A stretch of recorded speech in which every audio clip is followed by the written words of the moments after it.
You now tuned into Somewhere in the Middle with Soonie and Mo. Ay, ay, ay, ay. Ay, ay, ay, ay. Hey, Don on the beat. Ay, I got so many ops. Everywhere I go, I got so many ops. so many ops. I know they plotting against me. I know it's hate, they wanna kill me, but please don't tempt me, cause I got so many glocks. Ay, ain't none of them empty. Jesus said they would hate me too. That's how I know it's envy. I got so many ops. Hey guys, what's up? Welcome to our Tuesday show. Glad to see a lot of you guys in the comments already. If you haven't already commented, please make sure that you drop a comment below, especially a prayer. If you can, please say a prayer. I think we're probably going to say a prayer here tonight because I got word from Soonie just moments before we usually get in the studio, and they had a pretty severe tsunami warning issued to them this morning. I'm going to read a little bit about it. Right now, there's not a lot of information. Some of you guys may have seen the video Soonie posted. I'll play the video here so you guys can see it shortly. I just want to wait for everybody to come in here. But definitely, drop a hashtag prayers for Soonie in the comments box.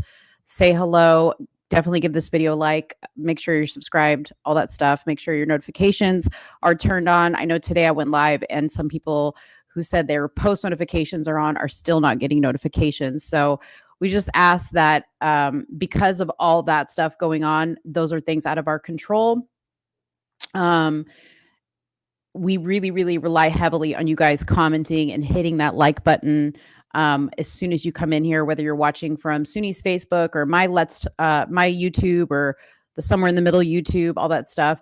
Also, please make sure that you are subscribed to the Somewhere in the Middle YouTube channel because we have to get those subscribers up. Soonie and I were just speaking yesterday, and it sometimes baffles us, right? Like how our show is not bigger, because oftentimes you guys who are, ride or dies with us here all the time, every show we have, you guys are always, commenting on stuff. You guys know this already. But for those people that are new here, a lot of times, we'll see larger platforms, larger influencers come out with information that you guys know we have talked about well in advance of it being a big media sensation or a trending topic. We talk about stuff here, and it always baffles me, right? Like, it's like, how does our stuff not get seen? Well, the truth of the matter is, it is visibility. It is the amount of likes that we get on videos. It's the amount of comments that you guys leave while we're live on the show, the amount of likes that you give while we're on the show. Comments on our videos, shares, all those things play a part in our show getting out there to everybody else. So we really do ask for your help in that because we can't make that happen without you guys. So welcome, Judy. Welcome, JC. I saw that you are back here. You haven't been with us in a while. Who else we got in here? Big Booty Judy. We got Big Booty Judy. We'll give the Big Booty Judy song since we didn't give it last week. I see Elizabeth in here. What's up, Elizabeth? And that's so far all that is commented. I know there's more of you guys in here. You guys need to speak up. You guys need to speak up and say what's up. All right, let's go ahead real quick and give Big Booty Judy her intro song, and then I will come back and give you guys an update on Soonie and the tsunami. Big Judy, Big Booty Judy. What? Big Judy, Big Booty Judy. Big Booty, Big Judy, Big Booty Judy. Stop, I wanna see you move it. Yeah. Big Booty Judy, Big Booty Judy. Got Big Booty Judy, that's Big Booty Judy. Got Big Booty Judy, that's Big Booty Judy. Got Big Booty Judy, that's Big Booty Judy. All right, guys, welcome Big Booty Judy.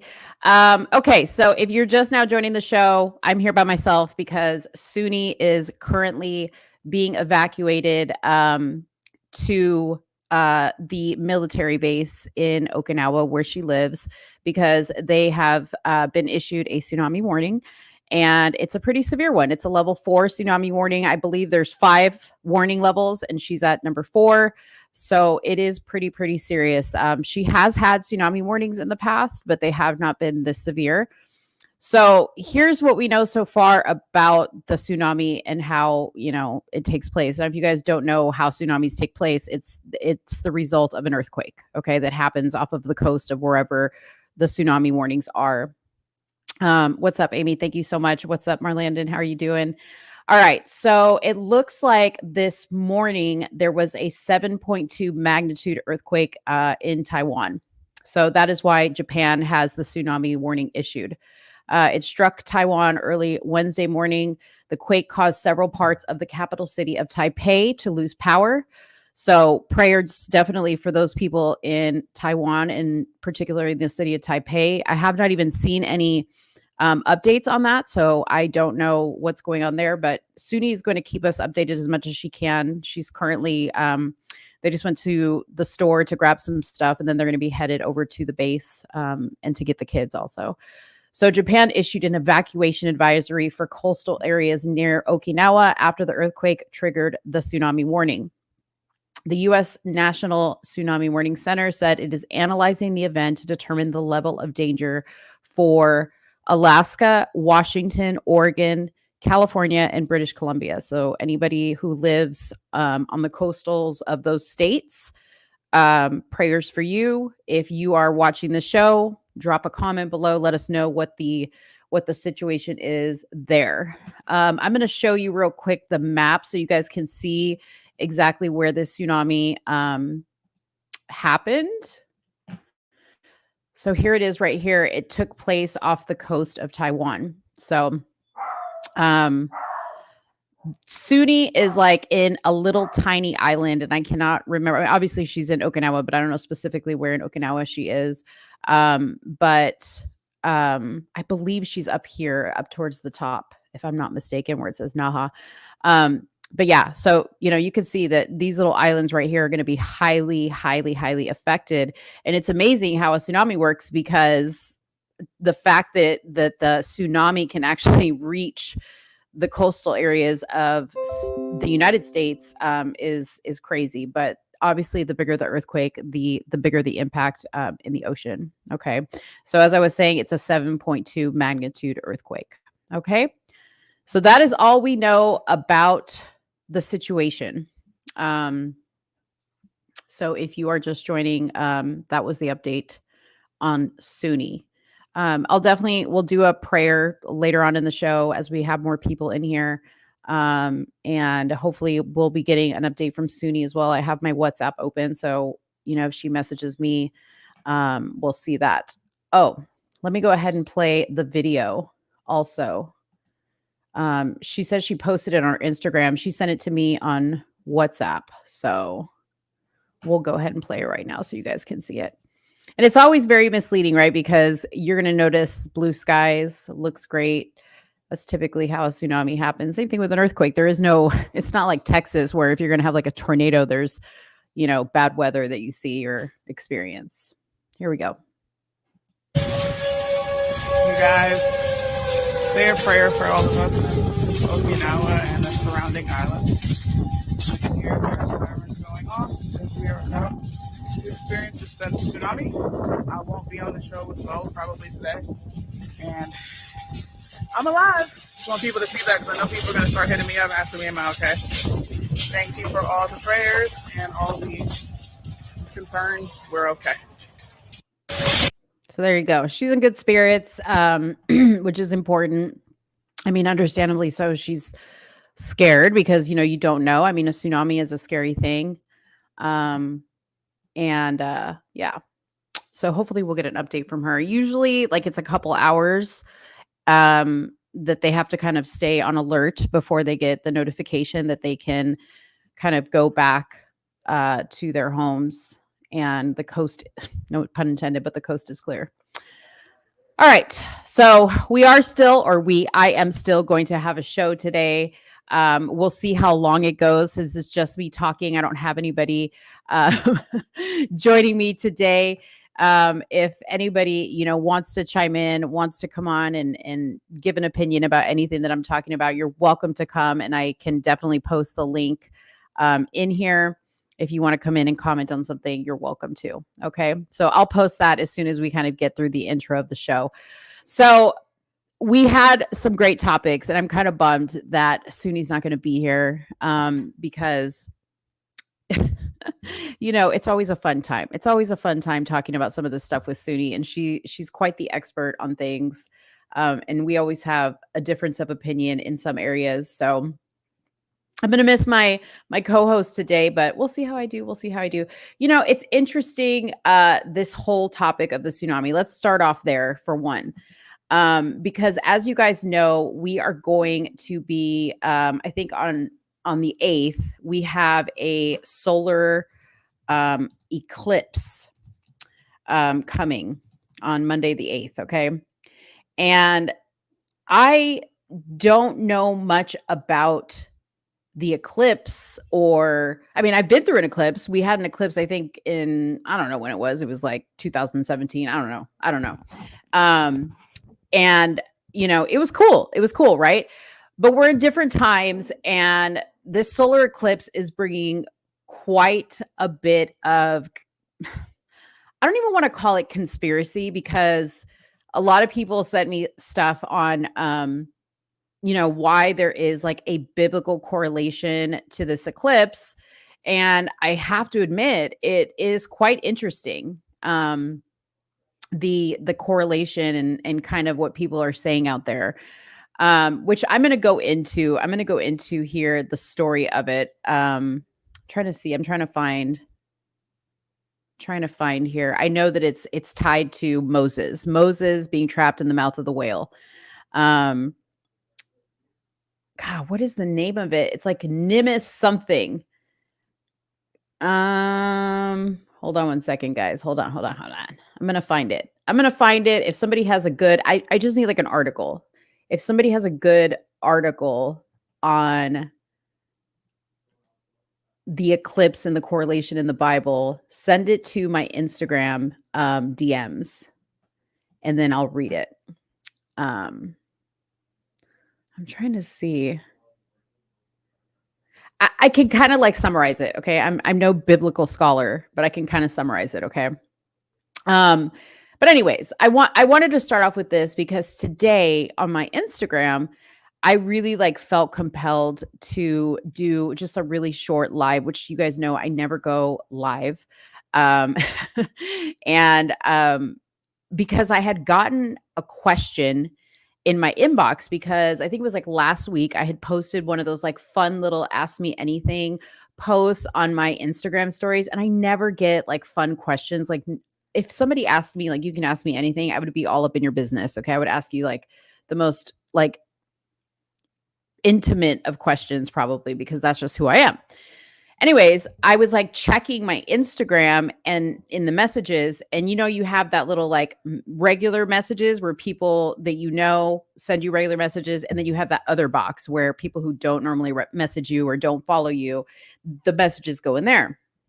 So somebody had sent me a message, and they were like, I missed the question portion on your story, so I wanted to send you a message and ask you the question I had for you. And the question was this. It was, I noticed that you lately have posted a lot less on your Instagram stories, and you haven't been going live, because if you guys have been following me for a while, you know that I have, done lives with Soonie, and I, joined in on other people's lives. And I was always very like involved, right, in the Instagram drama of it all.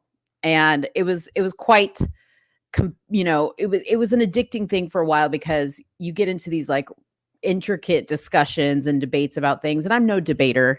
I don't pretend to be a debater, but it was always interesting, right, to have these conversations with other people. So anyways, this person took notice that I did not get online very much as I used to, and I haven't posted as much as I used to, and I don't post the same type of stuff. My content is a little bit more lighthearted. And so they were like, I've noticed a shift in you. I've noticed that, you seem very like lighthearted and unafraid and kind of unbothered and unworried about things that are going on in the world. And I took to my live today to kind of explain that a little bit further, right? So what I wanted to explain was that it's not so much that, the things that I see in the news, just like you guys do, or on the internet, aren't sometimes scary and concerning, and can cause a little bit of, angst in me from time to time, or I see things that like infuriate me, right? Or when we talk about the presidential election and people are like, oh my God, if we don't get Trump in office, it's going to be like a bloodbath and they're going to ruin this country. All of that is so true, right?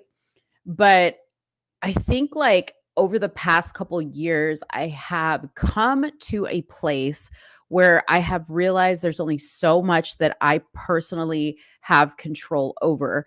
And I have two choices, right? Just like everybody has two choices, is I can spend my time getting worked up and worried and stressed out, unhappy, bothered, annoyed, over things that don't necessarily directly impact me and my day-to-day life. And I know that some people might be like, well, that's so selfish because, we got to worry about our country and this, that, and the other. Yes, we do have to worry about our country. We do have to, do what we can to make this a better place. But the only way that I personally know how to truly contribute something of value is to make sure that I'm good and that I'm at peace. Because if I'm truly not at peace and I'm posting all this stuff and I'm telling you guys, we need to do this, we need to do that, but that's not what I'm doing in my day-to-day life, then I'm no good to anybody. I'm basically a hypocrite, right? So sometimes I come on here and I'm real with you guys, right? And I take a lot of hits in the comments about it because you guys are like, oh, Mo, you're soft. You call me a liberal. You call me, all kinds of names that, I think to anybody else, they would probably be like, super defensive over.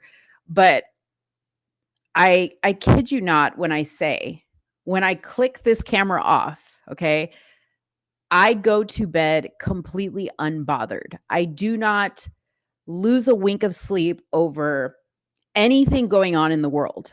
Nothing. Okay. Not even this news about, oh my gosh, we have a solar eclipse coming.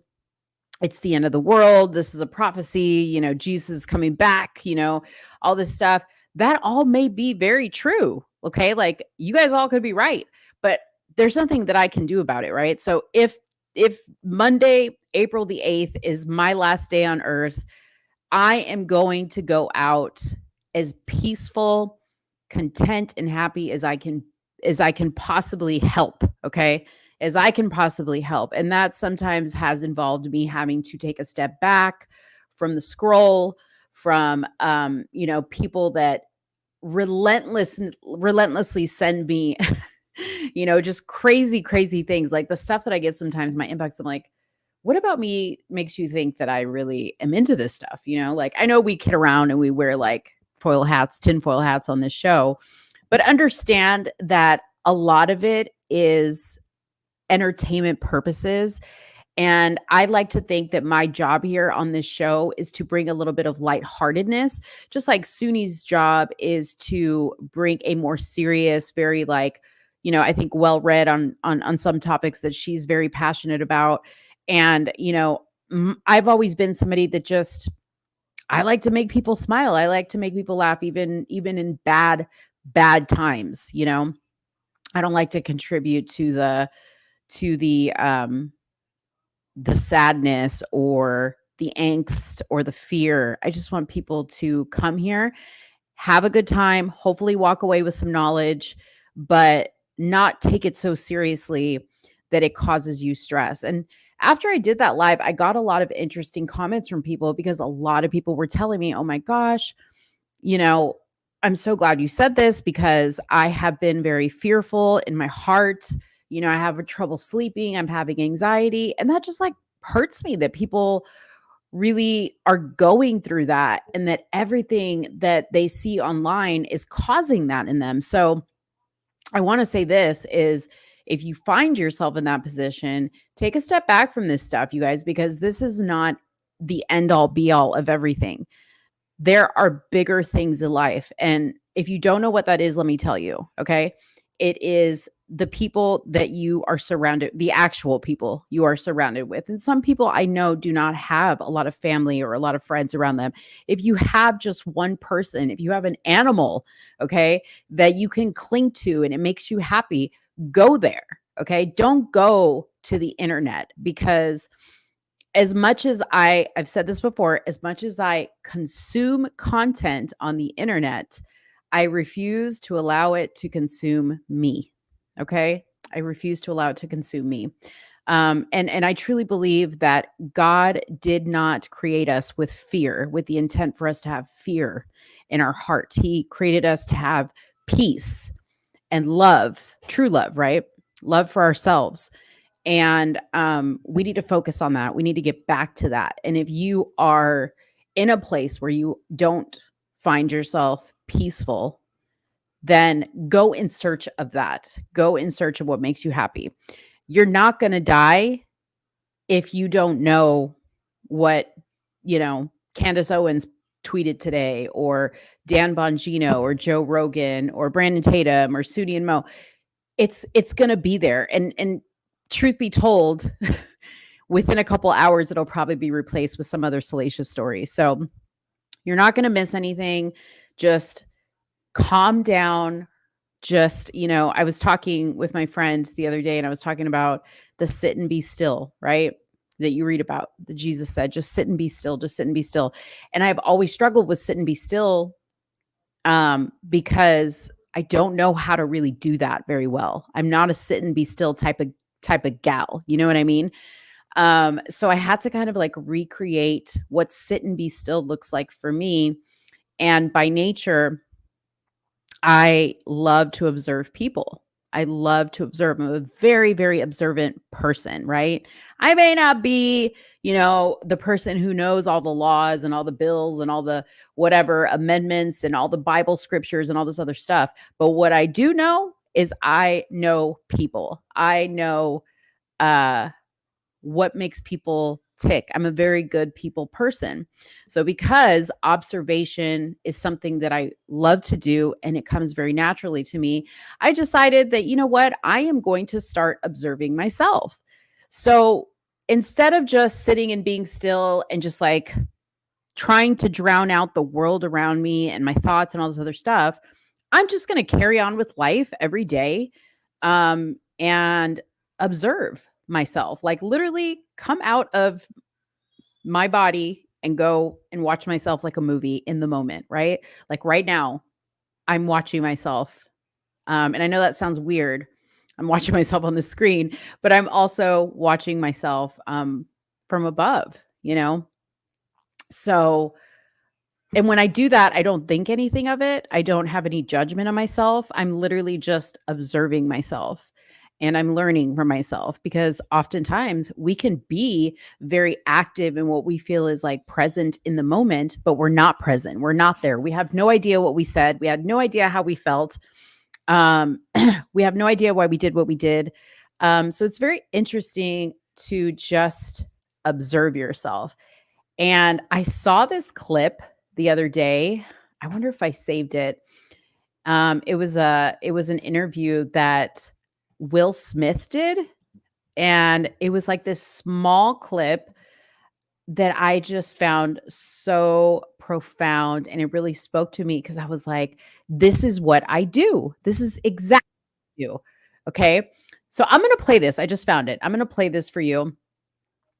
But this is exactly what I'm talking about. So the guy that's interviewing Will Smith asks him, what do you believe life is about? And here is his answer. I hope you guys find this one interesting, and put everything that you think about Will Smith and the Oscar slap, and that you think he's a cuck and all this other stuff. Put all that aside, okay? Just remove that and just listen to what is being said here, because it is truly, truly profound and meaningful. What does Will Smith believe is the meaning of life? Well, that's a big one. Just sit here for 30 seconds.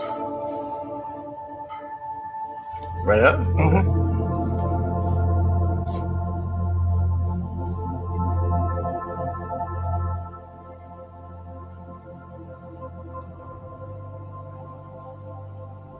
Look at me.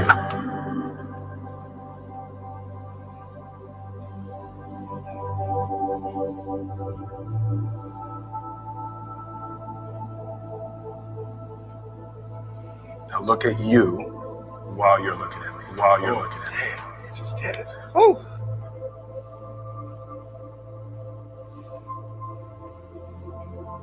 I'm trying to. It's not easy though. You're right.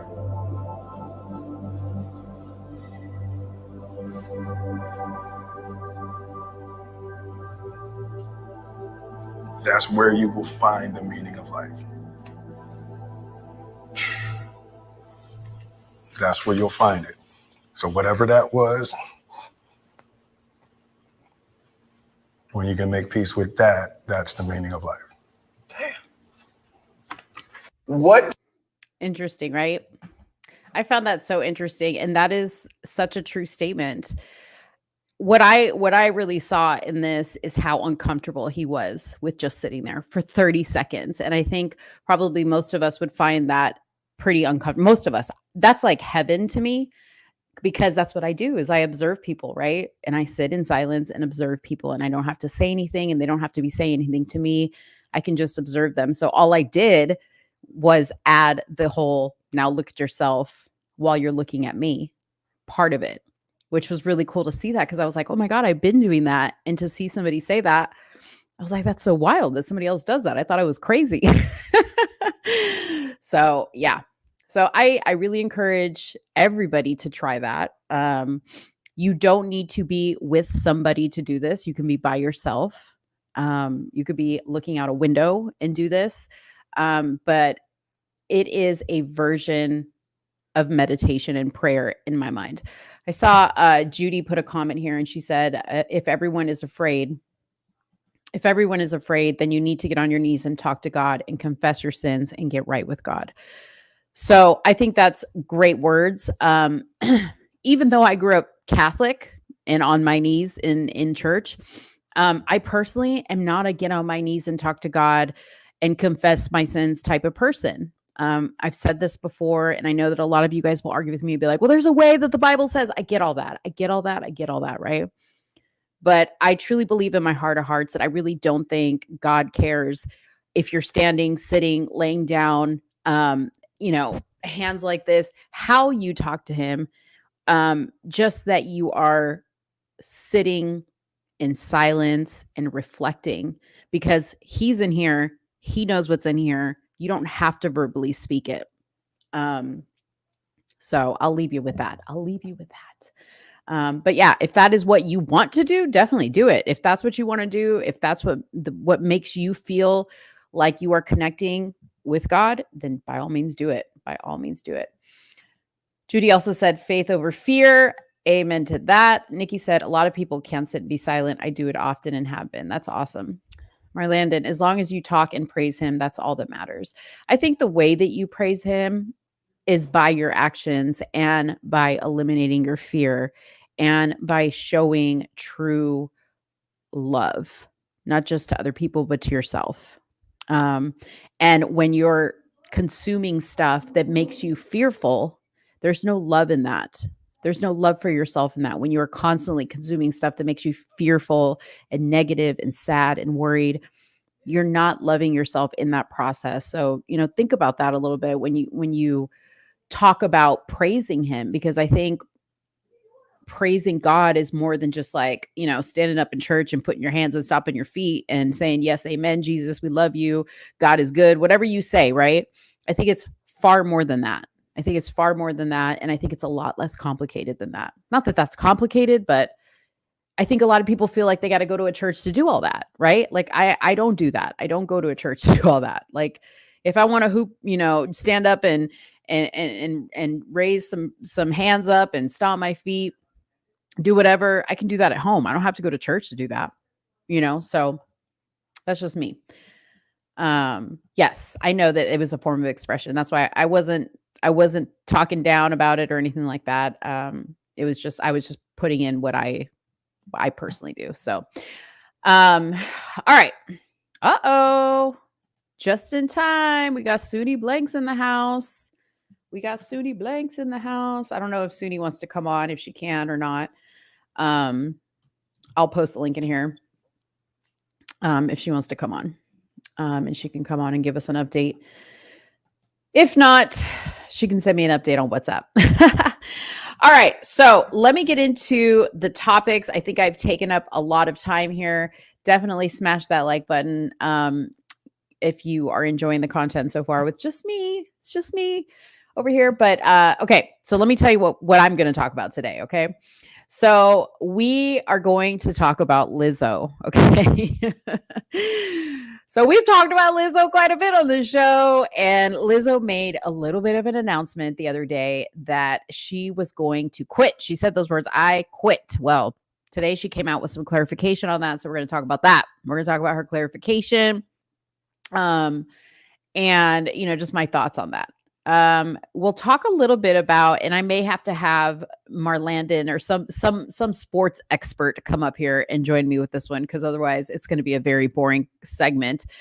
But there was some commotion at the LSU women's basketball team. Apparently, somebody walked out during the national anthem. Angel Reese got a little, salty and, violent on the court. I don't know. All kinds of weird stuff happened. So we'll talk about that. I want to talk about the Transgender Visibility Day, because everybody was like, in an uproar about that, because as you know, President Biden released a, I don't know if it was like a memorandum, an official office, whatever statement, okay, about Transgender Visibility Day. But he announced on Easter, we were going to be celebrating transgender visibility. I don't think he said anything about Easter. He just left it at that. Let's see. Soonie sending me some updates on the tsunami, so we'll get back to that in just a second. Let me just finish going through the topics here. Then we're going to talk about the eclipse. I just want to know what's being said in the news about the eclipse. And I want to know, if you guys believe the hoopla about, I don't want to say hoopla. Okay. It could all be true. I just want to know what you guys think about the eclipse. So as we're going through the show, send me your eclipse, observations. I personally have been like feeling really weird. Sunni's all of a sudden the tsunami, yesterday I saw this post like from Tyler Henry, who is like a medium and he lives in LA, but he posted this crazy video showing like what looked to be like a meteor like breaking up, coming to the earth. And director Phil posted some weird stuff today. So we'll talk about it, because I want to know if you guys are experiencing weird things going on as we approach this eclipse. And then I want to talk about the house squatters. Let me bring in Soonie. I just saw her join, so we're going to bring her up here. Soonie son, I don't see you. Oh, I can hear. Can you see me? There you are. Uh-oh. She's on base, y'all. Hold on. Okay. Uh-oh, we lost her. All right, I'm sure she'll be back. So that's what we're going to talk about. I said the house squatters as the last thing, because I know that you guys were, or not you guys, but the internet was sharing that video of that immigrant or person that was going online and telling everybody that there was a new law that you could like occupy somebody's house. And then the guy came back online and he was like crying because he was like, oh my God, like they're coming after me and blah, blah, blah. I don't know if this guy is like trying to just go viral with this bullshit, but I decided to actually look up squatter laws in the state of Texas. And I was pretty surprised to find that it's not so easy to just like take over a property as it's being portrayed. And I think a lot of people are fearful of that because it's being pushed around a lot online. So I wanted to kind of share a little bit of information, and I really encourage some of you guys, especially if you own like rental properties or you've inherited a house or something like that, to kind of get familiarized with whatever the squatter laws are in your state, so that you can feel a little bit more relaxed about, not thinking you're going to come home and there's going to be, a group of illegals that take over your your place of residence. Okay, so Marlandon said, I think this is in reference to the LSU discussion we're going to have. She just wanted some attention in regards to Angel Reese. Birdman said nobody walked out. They just weren't out there at all. The coach said they were in the locker room and didn't know when it was playing. Yeah, so I didn't watch the game. So I'm going to fully depend on you guys. I'm just looking at clips of stuff. And Soonie and I have talked about Angel Reese before. You can pull this up. I'm coming on. Okay. Soonie and I have talked about Angel Reese before, and for some reason I have a soft spot in my heart for Angel Reese. So when we get to that topic, I'll talk about it. All right, here's Soonie. She's back. Can you see me? Can you hear me? Am I clear? You're good. I'm good. What's up, Okay. guys? I just wanted to get on here and briefly say hi so people don't worry. So I know Yeah. a lot of people have been hitting me up about the tsunami. So what's the word? Oh, she's breaking up. What's the word on the tsunami? Do you hear You're me breaking now? up so bad, and I honestly can't hear anything you're saying. I think it's Oh just my no. service. Yeah, you're clear. You're clear. Okay, well, let me read what you sent me. Hold on.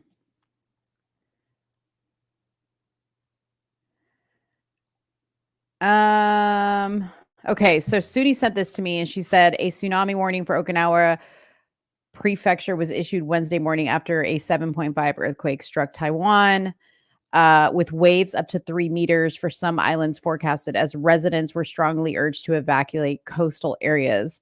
A tsunami of at least 30 centimeters has already reached Yonaguni Island, 170 miles from Taiwan, where the quake, which registered between a 3 and 4 on a 7-point Japanese Shindo seismic. What the fuck?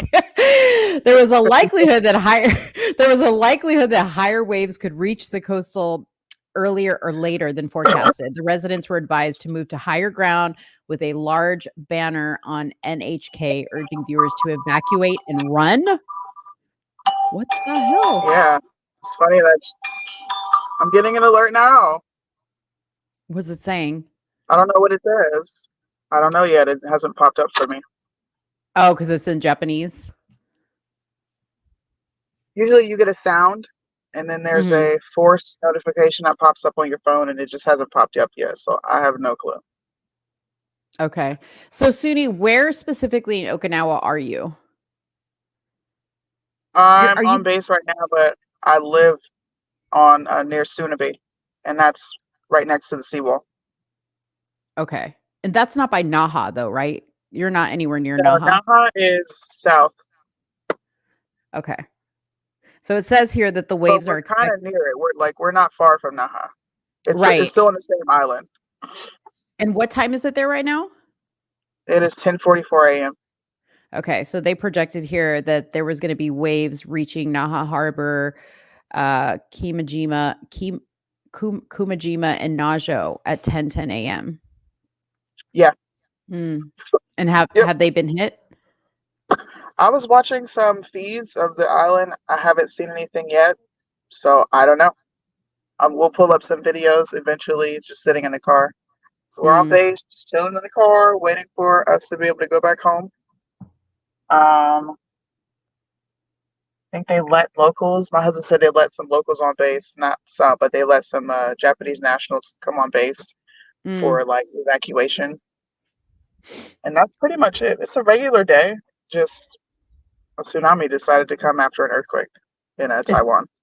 Yeah, it's so weird because I was saying, in Texas, if we get inclement weather, there's signs of it. You guys are out there, it's sunny, y'all are shopping, and then all of a sudden this gigantic wave could just come and take y'all out. That's terrible. Crazy, right? There's no warning. That's crazy. Wow. So I just wanted everybody to know I'm good, so people don't blow up your inbox and blow up mine. Hello, I'm alive. Did you even get to brush your teeth or anything before you got rushed out of the house? That's crazy that I got up and I did all that, and then dropped my kids off, and I came home and I was getting ready for the show. Setting my area up and everything, and then was testing out my husband's new Quest VR thing, and then we get an alert, and it says evacuate immediately, and we were like, all right. I didn't even grab any shoes. I came outside with no shoes on. Wait, you're still barefoot? I have on socks, but they don't match. Oh shit. We need to do a fit check. Fit check. No. We need an OOTD from Soonie. Outfit of the day. Tsunami fit of the day. God. No, I look pretty bummy right now, but Yeah. we got out of the house and we're good. Yeah. That's all that matters. That's all that matters. Who cares what you look like? Well, I'm gonna let you get back to the show. I just wanted to pop on real quick. All right, cool. Well, keep us posted if you're headed back home and you guys are given the all clear.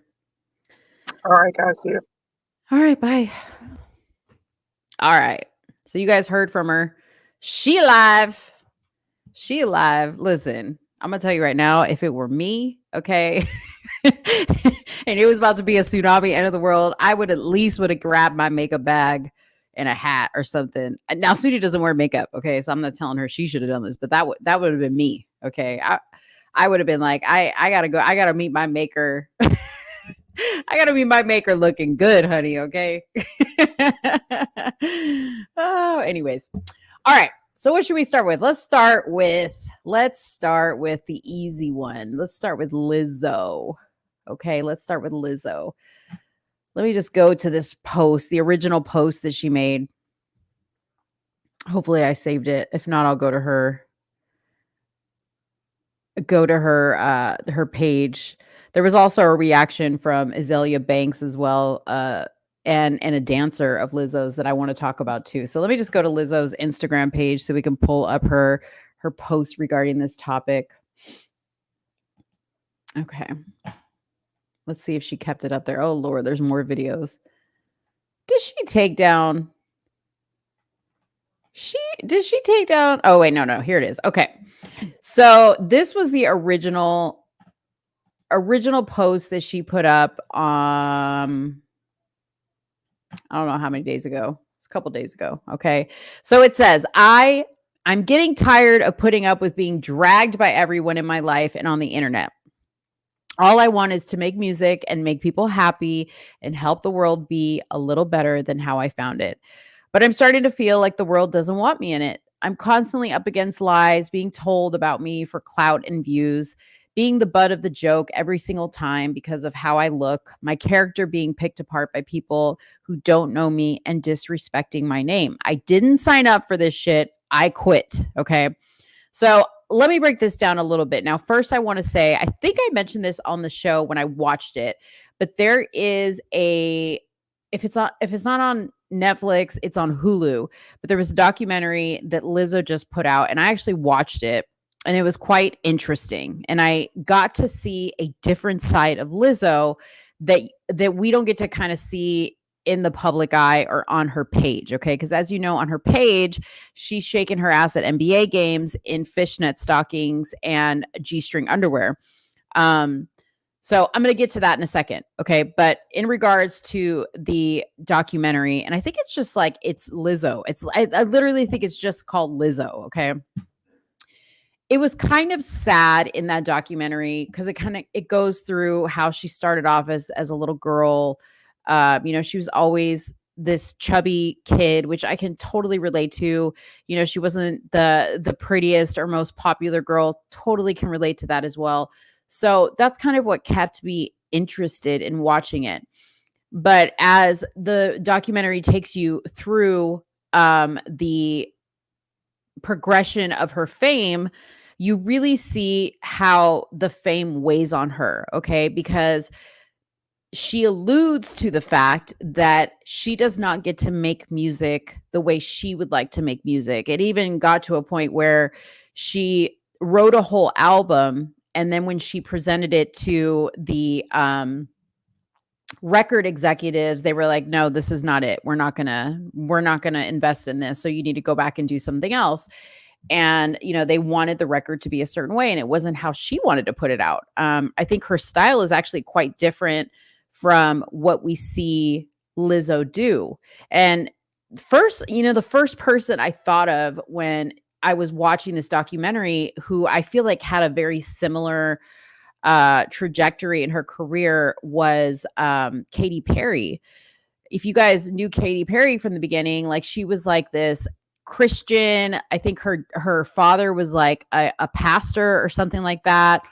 You know, she was like playing guitar, writing very like Christian biblical music, all about God, all about the Lord. And then all of a sudden, like the demons took over and she was wearing devil horns and eating at a table full of like skeletons and I don't know what. Okay. Like it totally took a dark turn. And I think now we have seen enough of the industry and heard enough stories from the industry to know that that's kind of par for the course. Okay. So when Lizzo says, I didn't sign up for this shit, I understand that maybe when she came into it, she wasn't expecting it to be this way. But you have to know that this is how it goes. If you want to be famous and you want your records to be played and you want to win awards, there is a game that you have to play. Okay.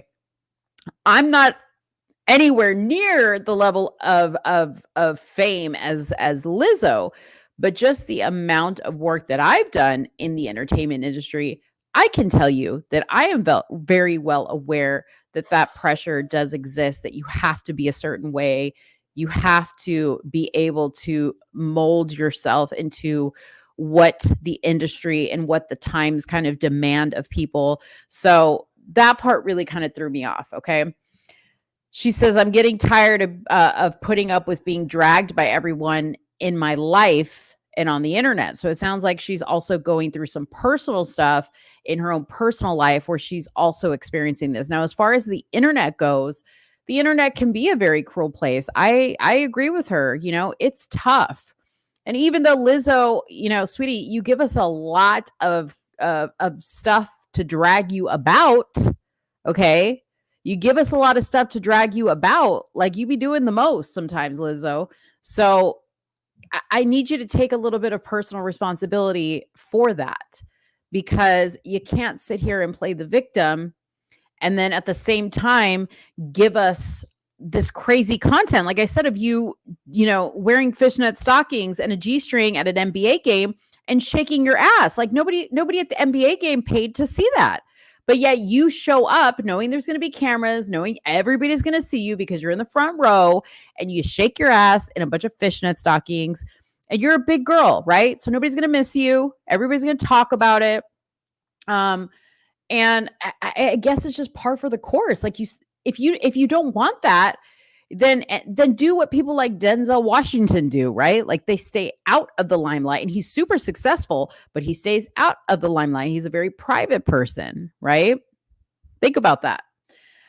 She said, all I want to do is make music and make people happy and help the world be a little better than how I found it. Well, I don't know if, again, by your actions, you're necessarily helping the world be a little better, especially when you're telling young girls, even though now you've gotten on, you know, some type of weight loss drug and you've lost some weight, you know, telling young girls that being fat and unhealthy is beautiful and okay, right? Celebrating things like transgenderism is acceptable and okay. I don't agree with you that is making the world a little better than you found it. Okay. Clearly the way you found it seems to be a lot better than what it is now. So whatever contribution you think you're making, I'm not sure if it's enough. She says she's starting to feel like the world doesn't want her in it. I don't think that's true. I would never say that about anybody, that I don't want you in this world. But maybe you definitely need to take a step back. She's constantly up against lies being told about her for clout and views. I'm sure she is, you know, but again, people can only make up so many lies about you based on the information and content you provide for us. Okay. I don't see people making up lies about Denzel Washington. Why? Because we don't ever see Denzel Washington. Denzel Washington minds his business and he keeps it classy. You know, I personally think you are addicted to the chaos and the attention. You just don't like the type of chaos and attention that you're getting. Being the butt of the joke every single time because of how I look. Again, you, even being a big girl, you could classy it up a little bit more. You know what I mean? Like I'm about to show you a video, and it's like, and she's talking about addressing this actual statement. And the first thing I thought is like, why you got to come on here with your titties hanging out? Why you got to come out here in a bathing suit? Like, why? Like, you couldn't just put on like a jeans and a t-shirt or a sweatshirt or something, like a normal outfit, and come out and say this? You had to come out in this outfit. You'll see it in a second. She says, my character, what character, is being picked apart by people who don't know me and disrespecting my name. I agree about that. There's people that will talk about you that don't know you. But if you want us to know you or a different you, then show that to us, okay? Because right now, I don't think anybody's really impressed, okay? All right. So that is the post that came out initially. Now, mind you, here's LIZZO's page, okay? This is the video that I saw. I haven't seen this one, so we'll watch this one together. But this is like, why couldn't she come out in this outfit? Like, this would have been okay. This would have been okay. But no, like it. She does this type of stuff. She comes out in this. Look at this. Look at this. You want us to think you have good character. And this is what you are giving us. You're mad because people are talking shit about you and making you the butt of jokes. And this is what you're giving us. Here we go. Like, why? Why do we have to do all this? Why do you got to have your pants down to your knees? You couldn't just post, but like, pull the pants up, pull them up. That's all. Look at this. Look at this. You guys.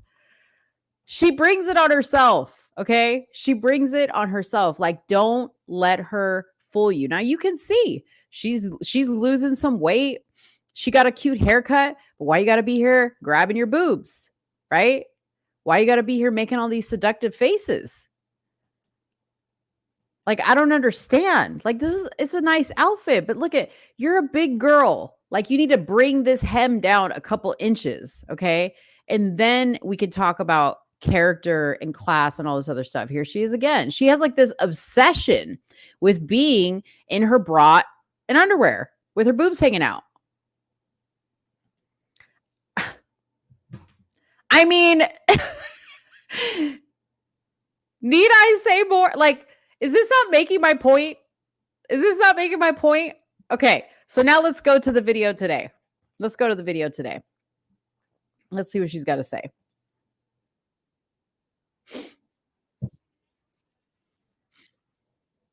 First of all, nobody's paying attention, okay? Everybody's just like, what's going on? Men are looking at your cleavage, your thighs. They're like, what's going on?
She's going to keep being her. All right. Let's see this one before we comment.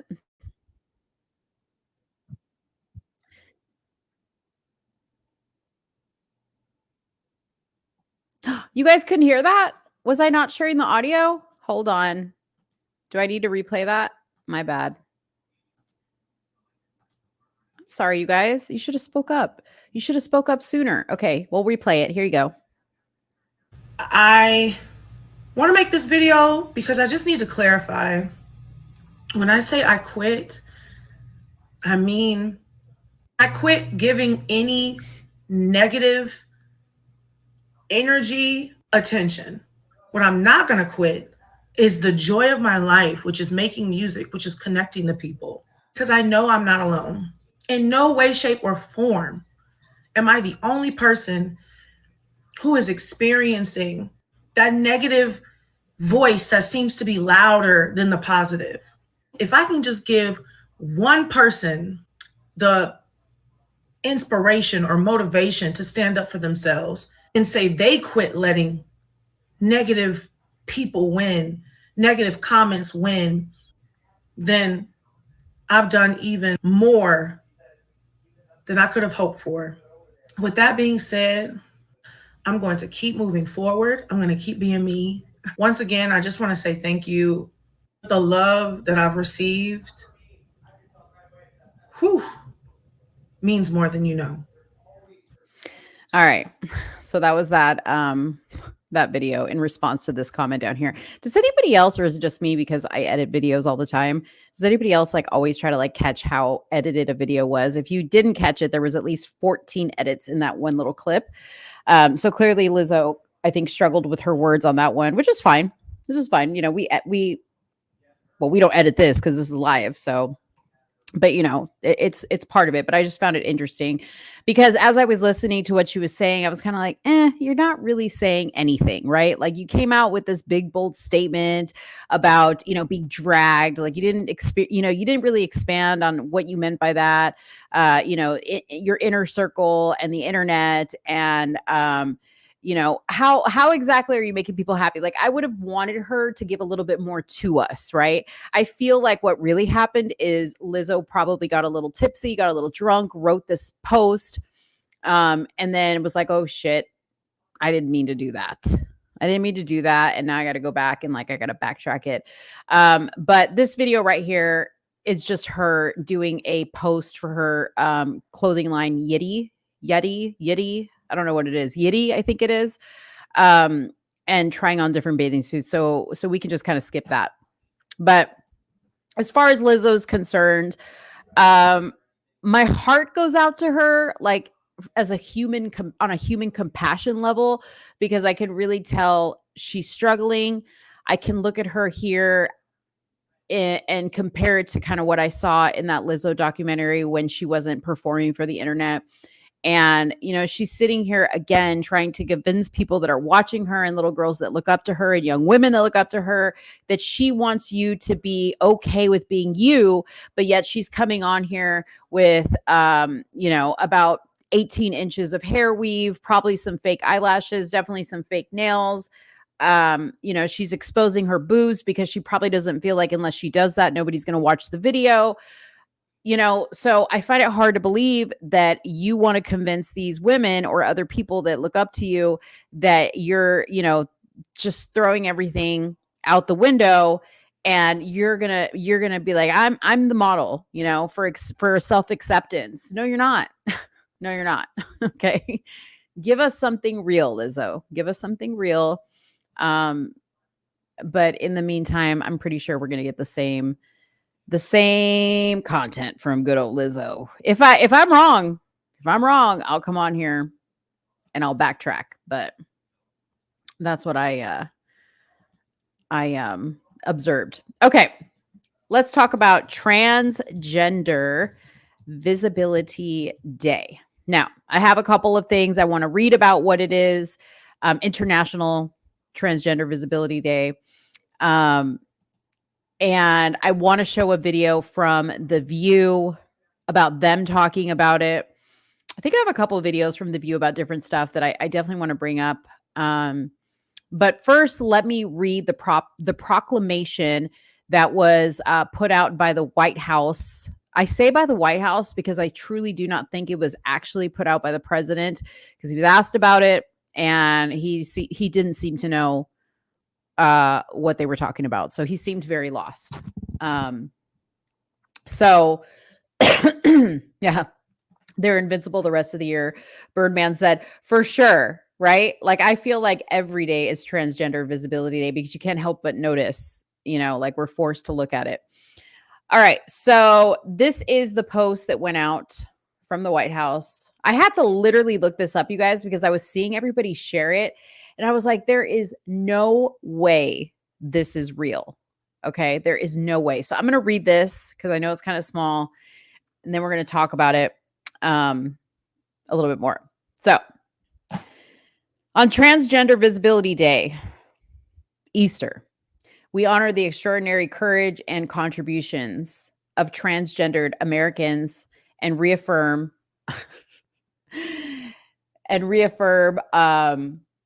our nation's commitment to forming a more perfect union, where all people are created equal and treated equally throughout their lives.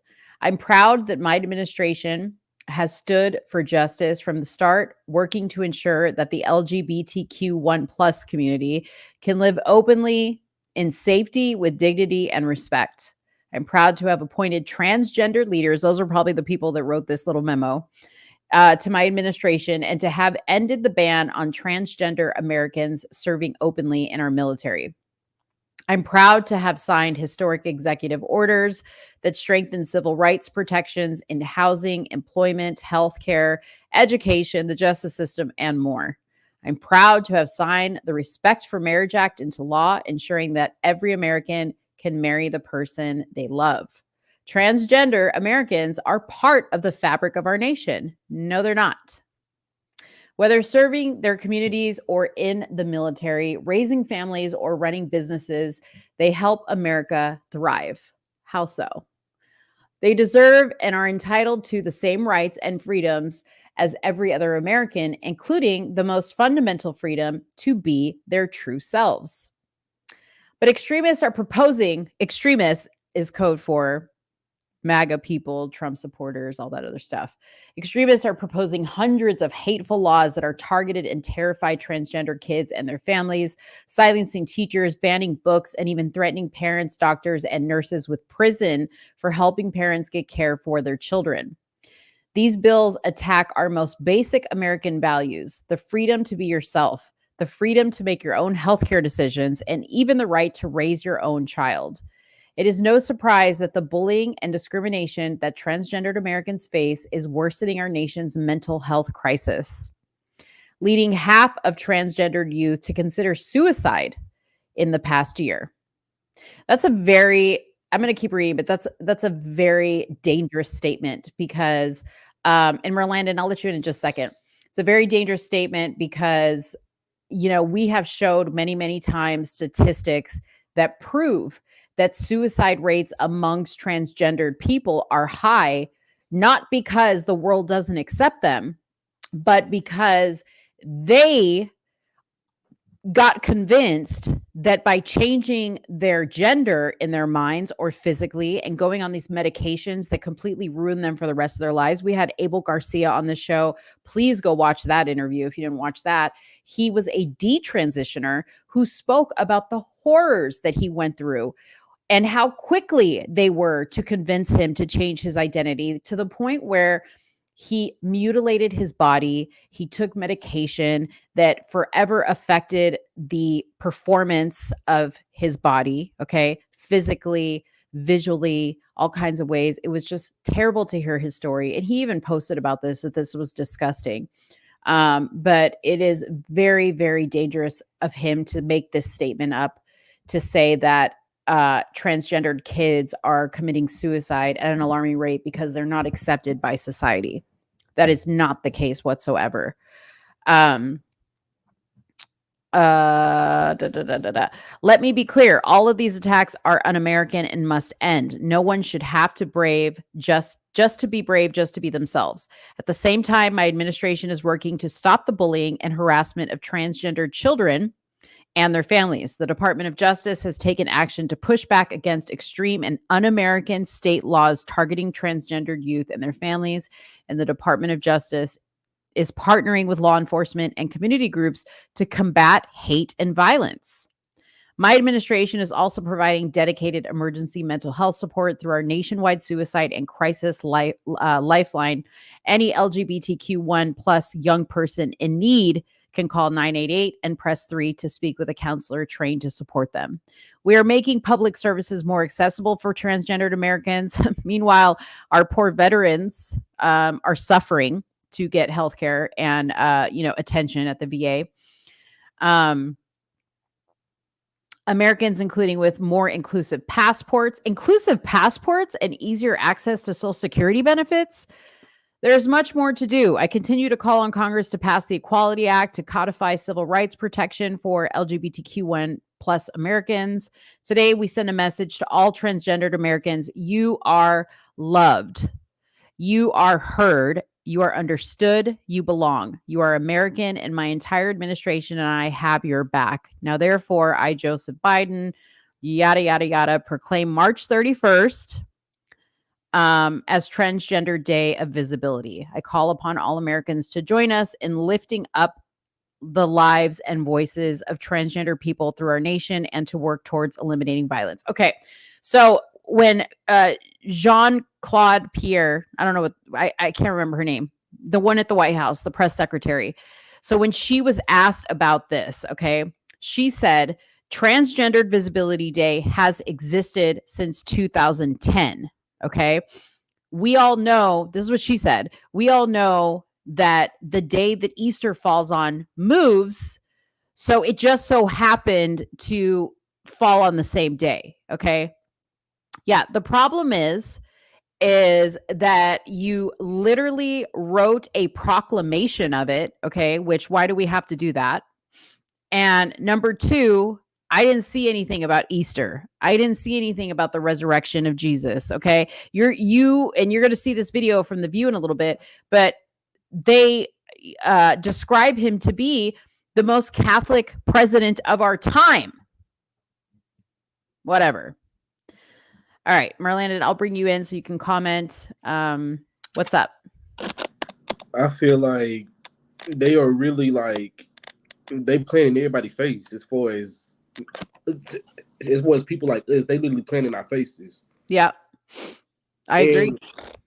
And it's like they keep saying it's been in place since 2009, but like you just out of here shit about Easter. And the thing is, you ban certain themes, quote unquote Christian themes, at the White House for the egg hunt. Mm-hmm. That's not getting talked about either, but we upset for no reason. Yeah. Really? Yeah.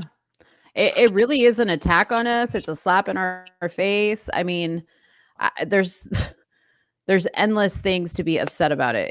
It's ridiculous. And I understand why people are upset.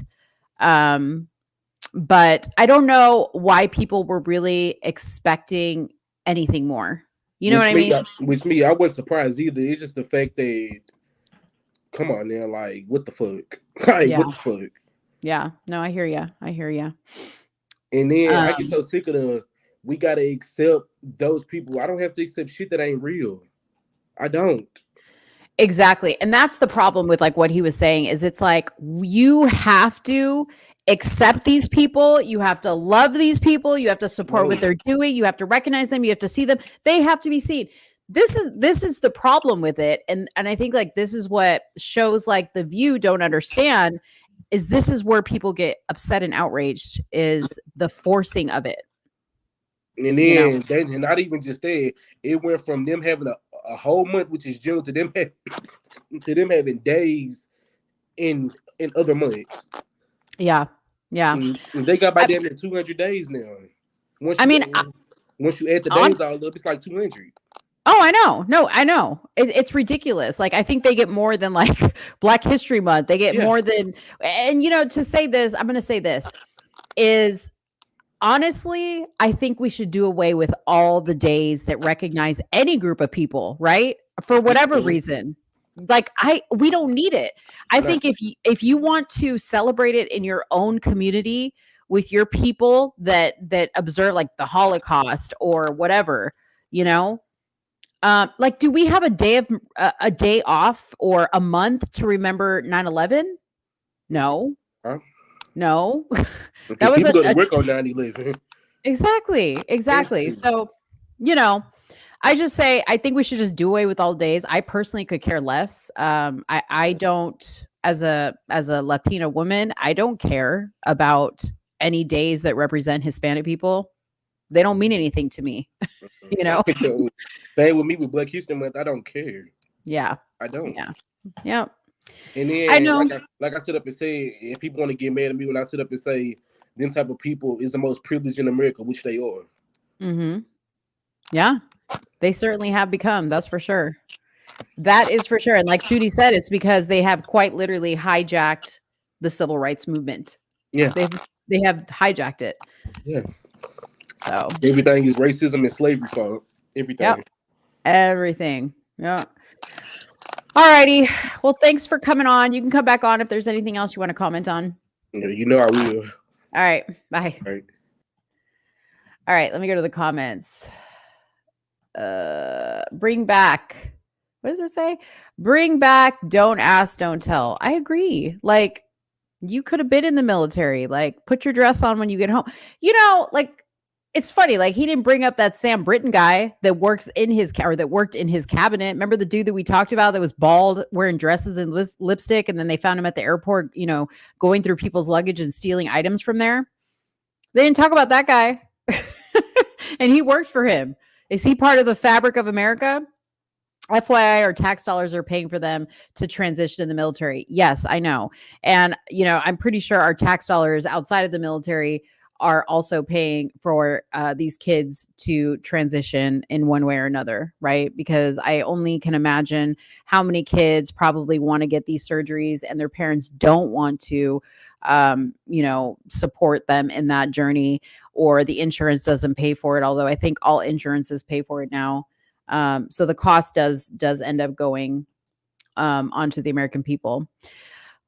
If you are less than 0.1% of the population, and if you attempt it, it'll show big numbers, but they aren't as big as they make it out to be. Yeah, I agree. What's up, Heather B? Happy birthday. Everybody say happy birthday to my friend, Heather B. Her birthday was actually on Easter, so it's not Trans Visibility Day to me. It's Heather B's birthday and Easter. No, she's April Fool's. Sorry. My bad. But anyways, it was her birthday. Yesterday. Apparently, veterans aren't loved or heard. I know. It's really, really sad. Smash that like button. April is the month of the military child, but we don't hear about that. April is the month of the military child. I don't know what that means. I read they call it rage bait, get people all upset so they can come back and say, see, they hate all of you. Yeah, I mean, that's exactly it. It's like the same, it's along the same lines as like the racism discussion, right? It's all geared for us to hate one another, to fear one another. This is what I was talking about at the beginning of the show, is the entire goal of the people that have created this world of that we're on right now, YouTube, the internet, right? The world of clickbait. It's all rooted in devil, okay? It's all rooted in evil, okay? Because if there's one thing the devil wants from you, is for you to be fearful, hateful, angry, uneasy, okay? And that's all this creates. That's all this creates. I truly, listen, I think if you are of age, and of age I mean like 18 and over, and you want to change your gender, you want to chop off your body parts, you want to have whatever, you know, surgery, you want to wear whatever clothes, you do you. All I ask is that it doesn't get shoved in my face. That's all I'm saying. I think that's all we're all saying, you know, is I don't have to accept you and your lifestyle. Okay. All right. Birdman said the Defense Department celebrates military children during the month of April. Oh, I didn't know that. Well, I was a military child, and I don't remember that. Transgender visibility. Okay, so I want to play the video from The View. If I can find it. I thought I saved this.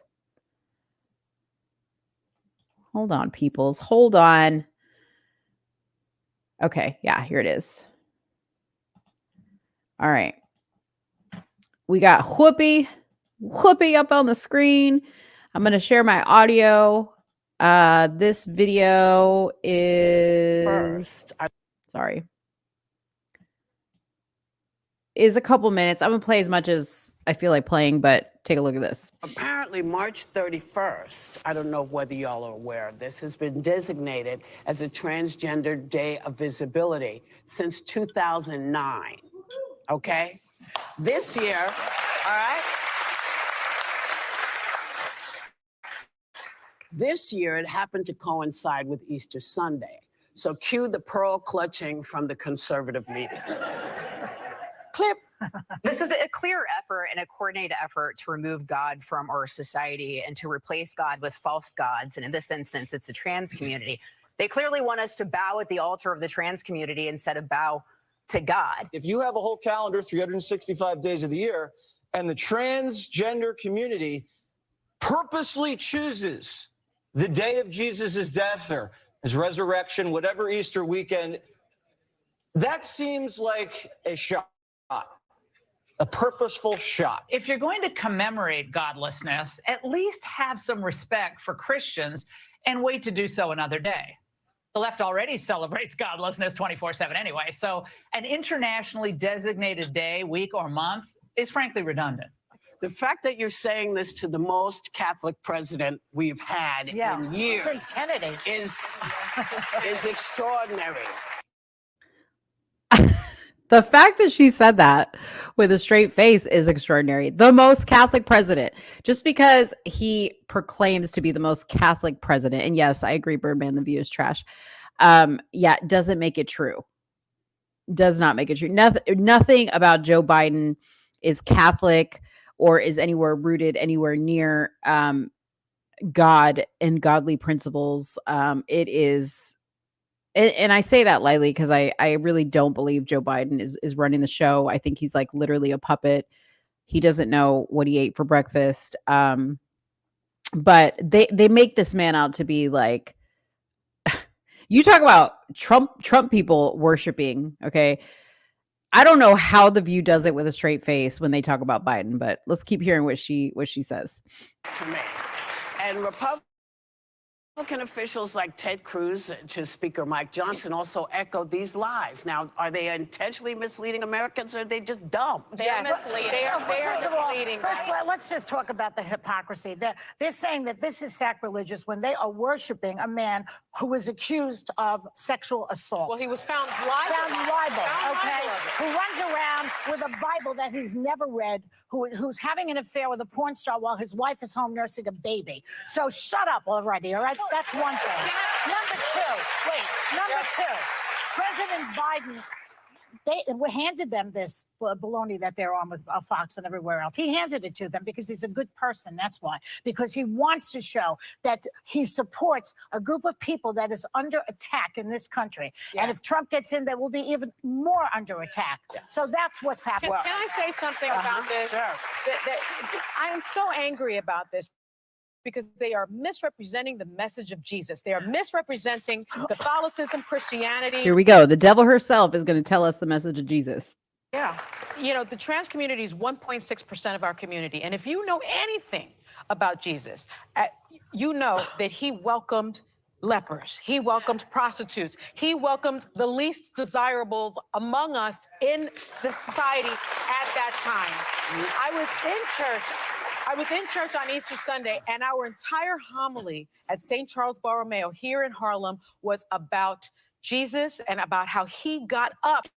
Okay, so I'm no biblical expert, okay?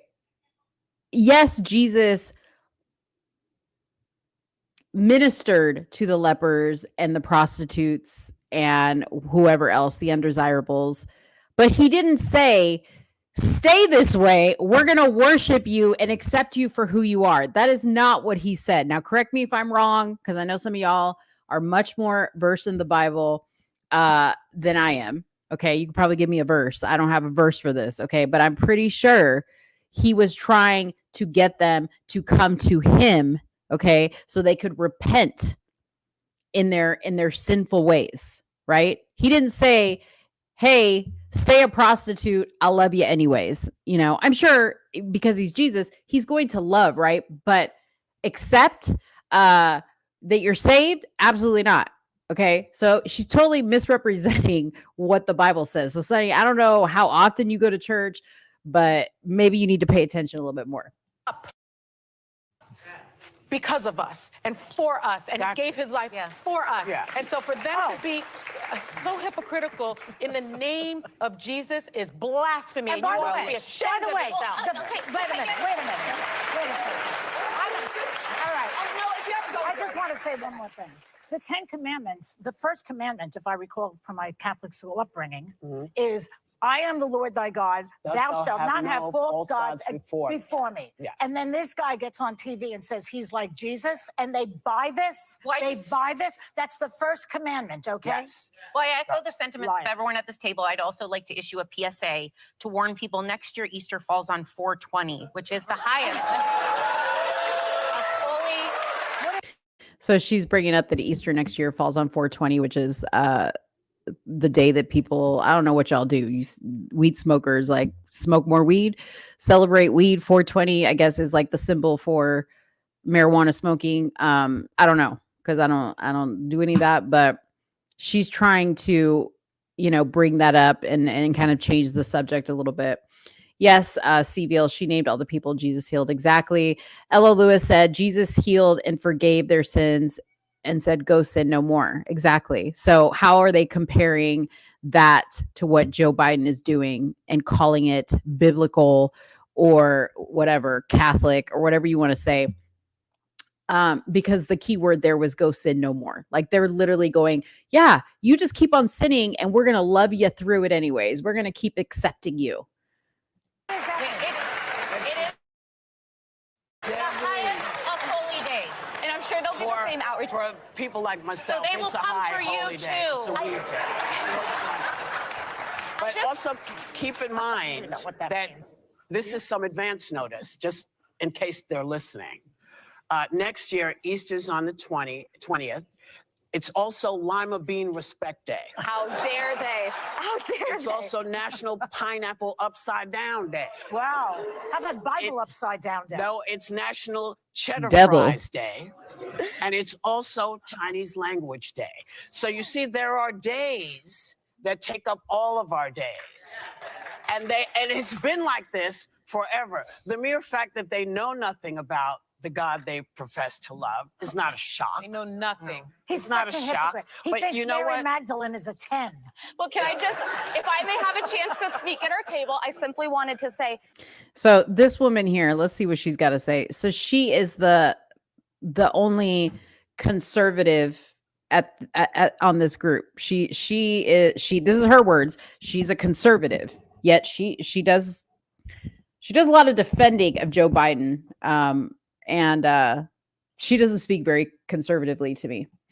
It's deliberately dishonest. I tried to disconnect this weekend, so I wasn't really checking, but I had some family texting like, this seems odd. It took me 30 seconds to Google and know that for 15 years, March 31st has been Trans Day of Visibility. And by the way, Joe Biden hosted the Easter egg roll. Yes, he went to Easter Mass, and he put out a proclamation on Easter. It is so absurd, and they know better. And what was Trump doing that day?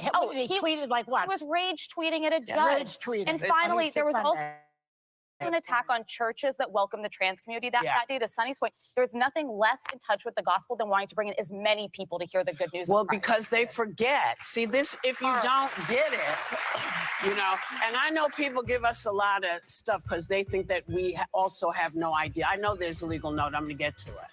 I always love that. They are like, the producer is like waving his hands like, you have to say the legal note or we're going to get sued. And it's always the same legal note because the only thing they have on Trump, which they state it completely out of context, is the Stormy Daniels, is the Bible comment, is the, what's her name? The one that the tree monster that claims he groped her in a dressing room that got like $84 million. Okay. They always bring the exact same things up. So they always have to give this legal note. But, we have our beliefs in God. We know the difference between what it says and what it doesn't. And regardless of what you think of us, at least we read our damn Bibles. So you gotta leave it. We read it every day. I don't do that. Let me calm down. I have a legal note. Yeah. Trump has pleaded not guilty and denied any criminal wrongdoing and said he never had an affair with Stormy Daniels. Apparently, I always love doing. I always love when she has to read that, and they always make her read it because she's the attorney on the group. Okay, so let me go into the comments here. I think I read the one that I got up here.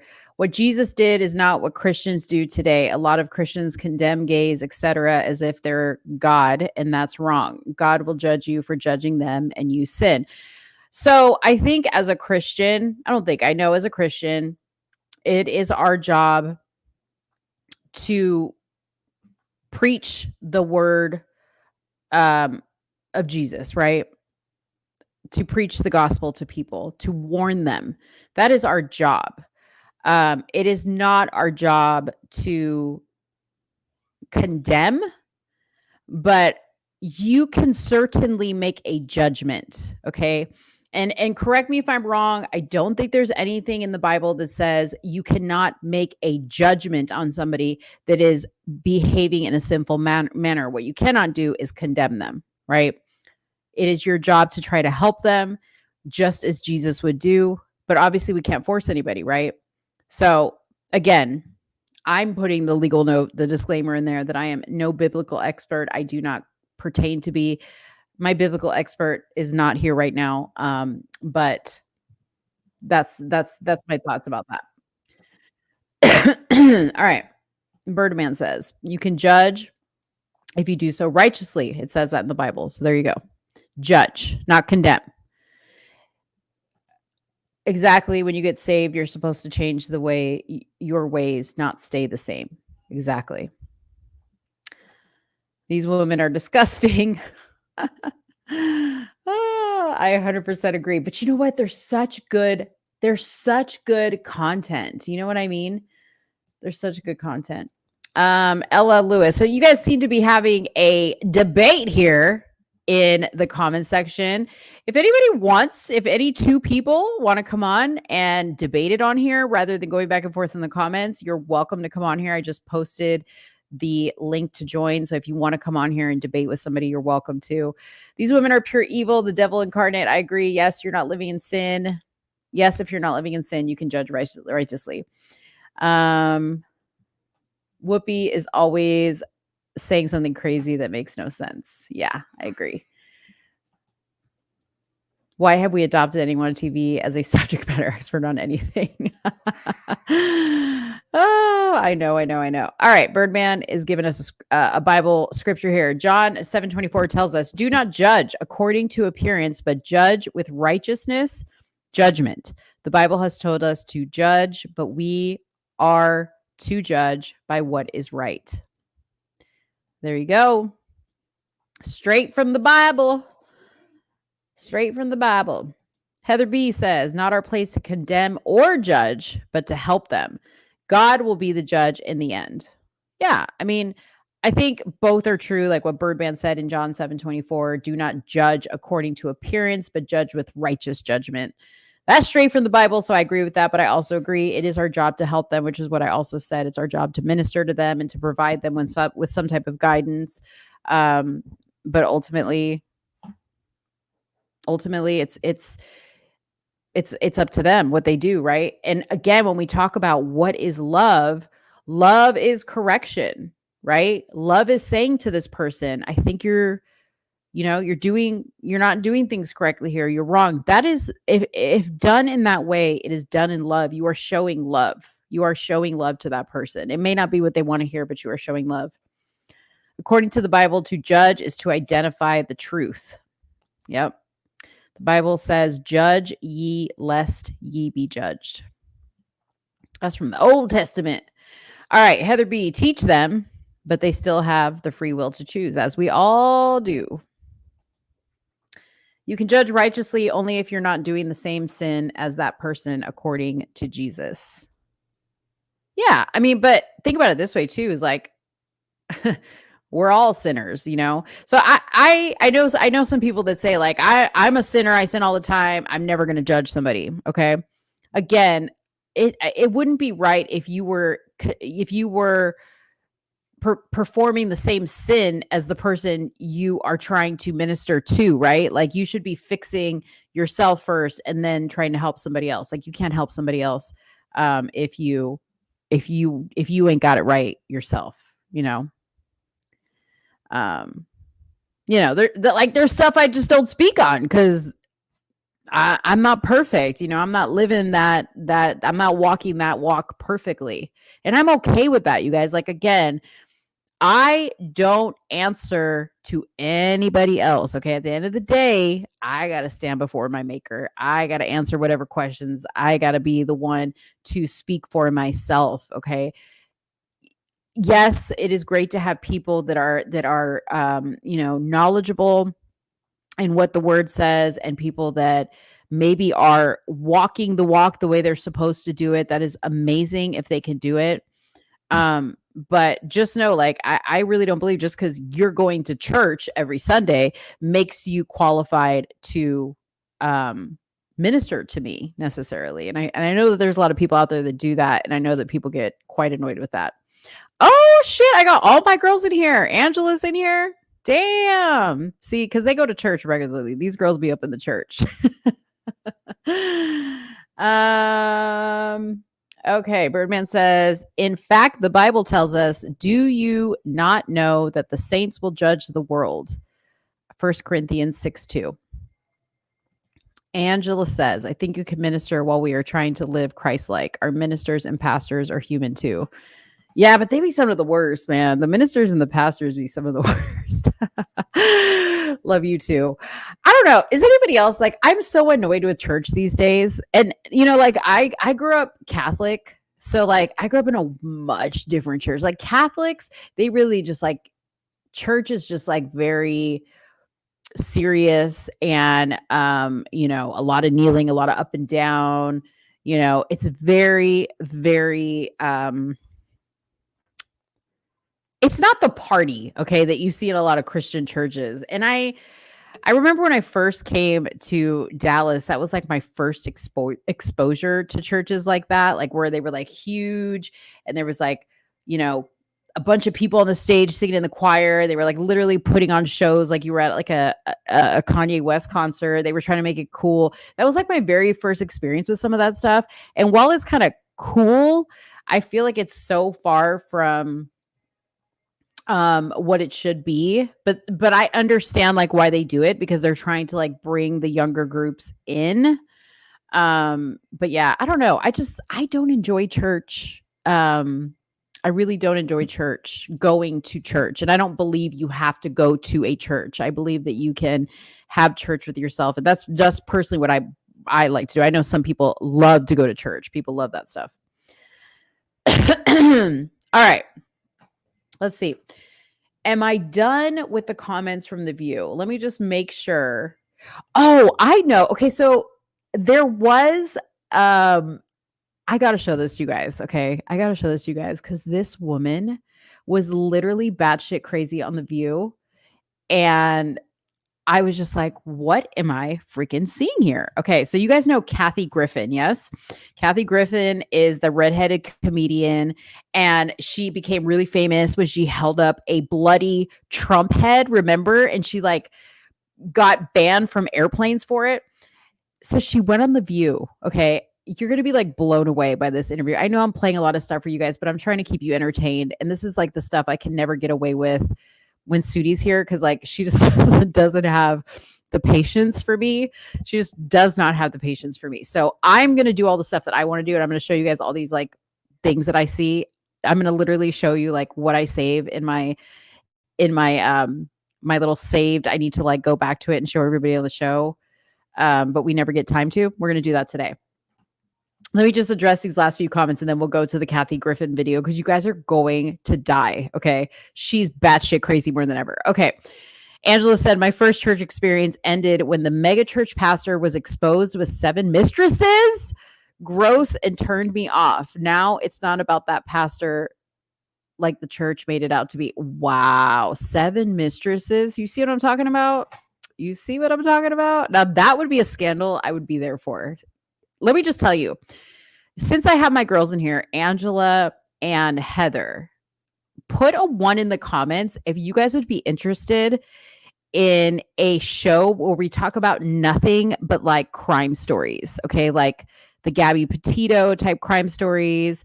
that mother in Utah that like sent her kids off to some crazy woman and they found her kids like wandering around in the desert and like they were mistreated.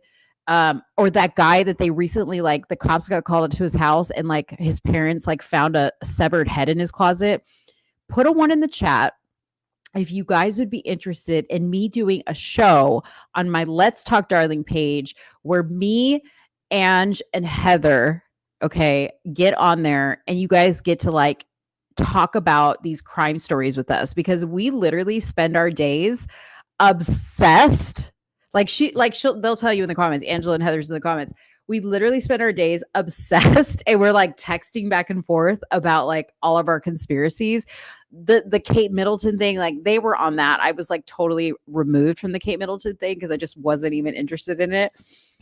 But I know that there's other people here that like enjoy crime stories and like conspiracy. The Johnny Depp trial, the Murdaugh trial, you guys, we're all over the trials. Okay, we're all over the trials, and I just feel like our text messages back and forth talking about like these crime conspiracies and all this other stuff, I feel like people would love that, because I feel like a lot of people are kind of like obsessed with that stuff. So if you guys want to see that type of content, I'm more than willing to bring it to you if I can get Ange and Heather on the show. And we can put together like a fun little moment where we can all just be like chit-chatting our theories about these cases and whatnot. But we got to wait for like a really good case. I'm praying for the Diddy case. I wish I would have thought about this when Gabby Petito was going on. But me and the girls were like on a road trip to Colorado at the time. Y'all, like the road trip to Colorado, we were so annoying the entire road trip because it was like us three completely involved in this case. And like there was another girl with us and she totally was not involved. Like I'm sure we drove her crazy because all we could do was talk about it. But the Diddy case will be a juicy, juicy case to watch. And we all love to watch trials. Okay. So Angela, you know, she's got the time. Well, she can find the time. Heather can find the time. Like we all have like jobs that allow us to just have a court case or a trial just like running on the side. So yeah, I'm seeing some interest in this. So girls, this weekend when we get together for Heather's birthday, let's talk about this possibility over dinner and drinks for sure. Okay, so Michelle says the Catholic Mass is very serious, somber, yes, and heavy, ingrained with rituals. The best church I ever went to was Baptist, upbeat and celebration. You get to dance and worship music. Yeah, Baptist churches are wild. Okay, Luke 6:36-7. Be ye therefore merciful as your Father also is merciful. Judge not, and ye shall not be judged. Condemn not, and ye shall not be condemned. Forgive, and ye shall be forgiven.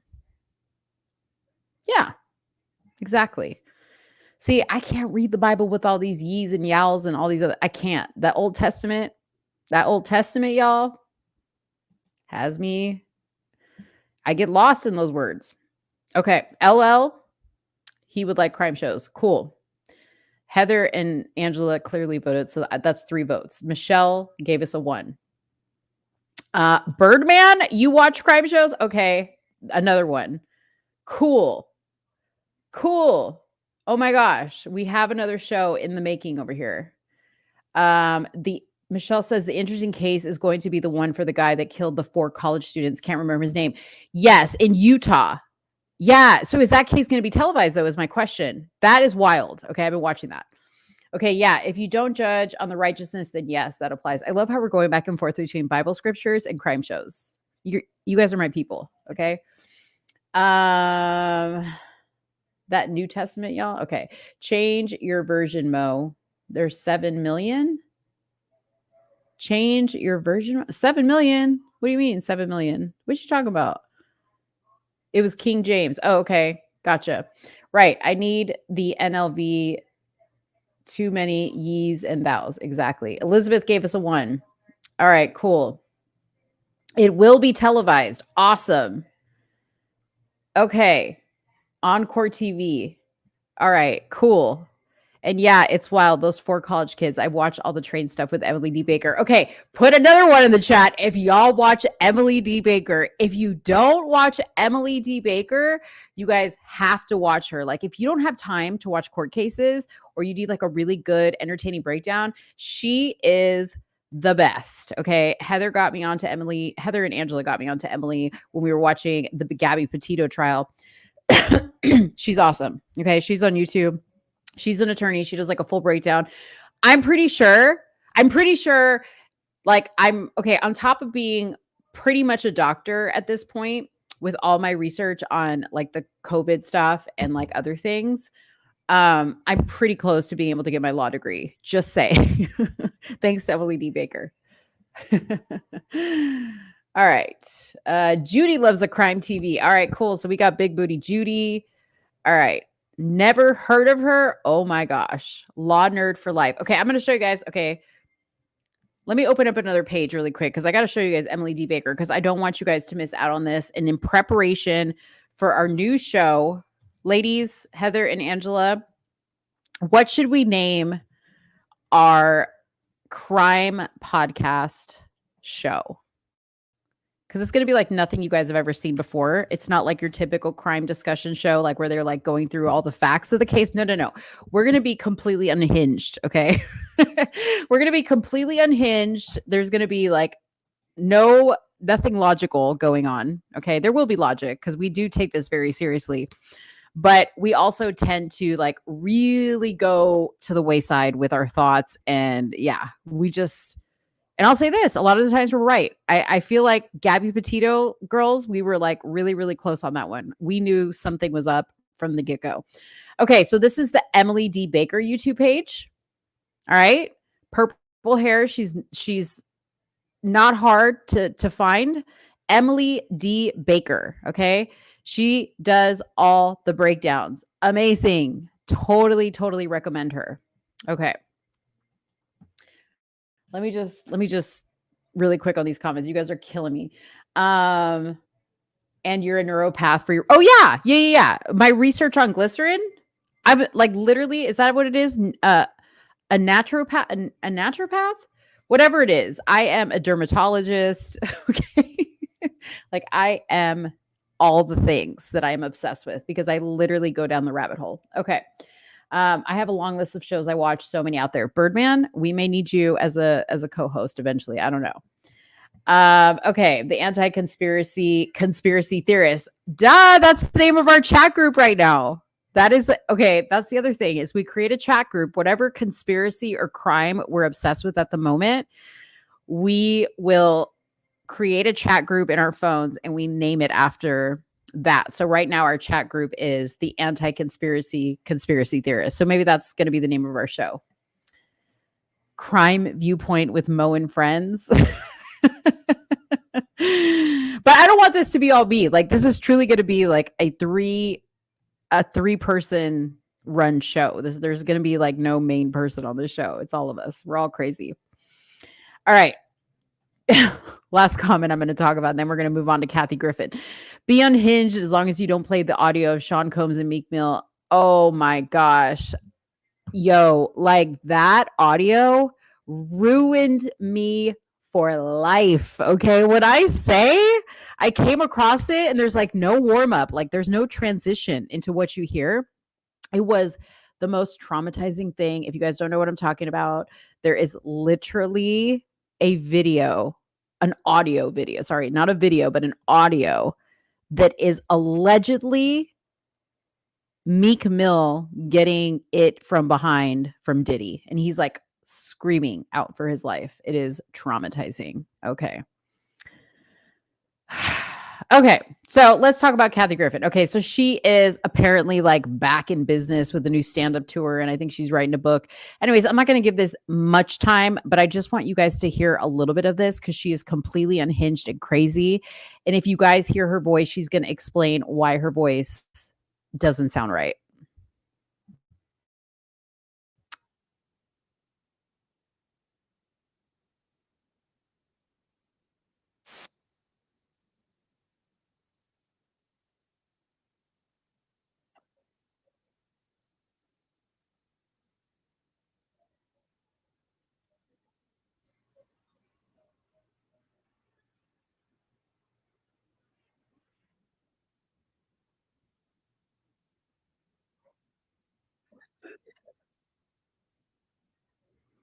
No sound again?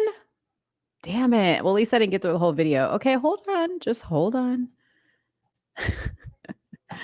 Man, it's hard being a one-woman show. Okay, here we go. Alive! I made it. I'm so happy to be here. We are thrilled that you're here. All right, now let me explain my voice. You guys, I had lung cancer even though I never smoked. And so they had to take out half of my left lung and then alter my voice. And I don't like how you're all flaunting your 2 lungs in my face.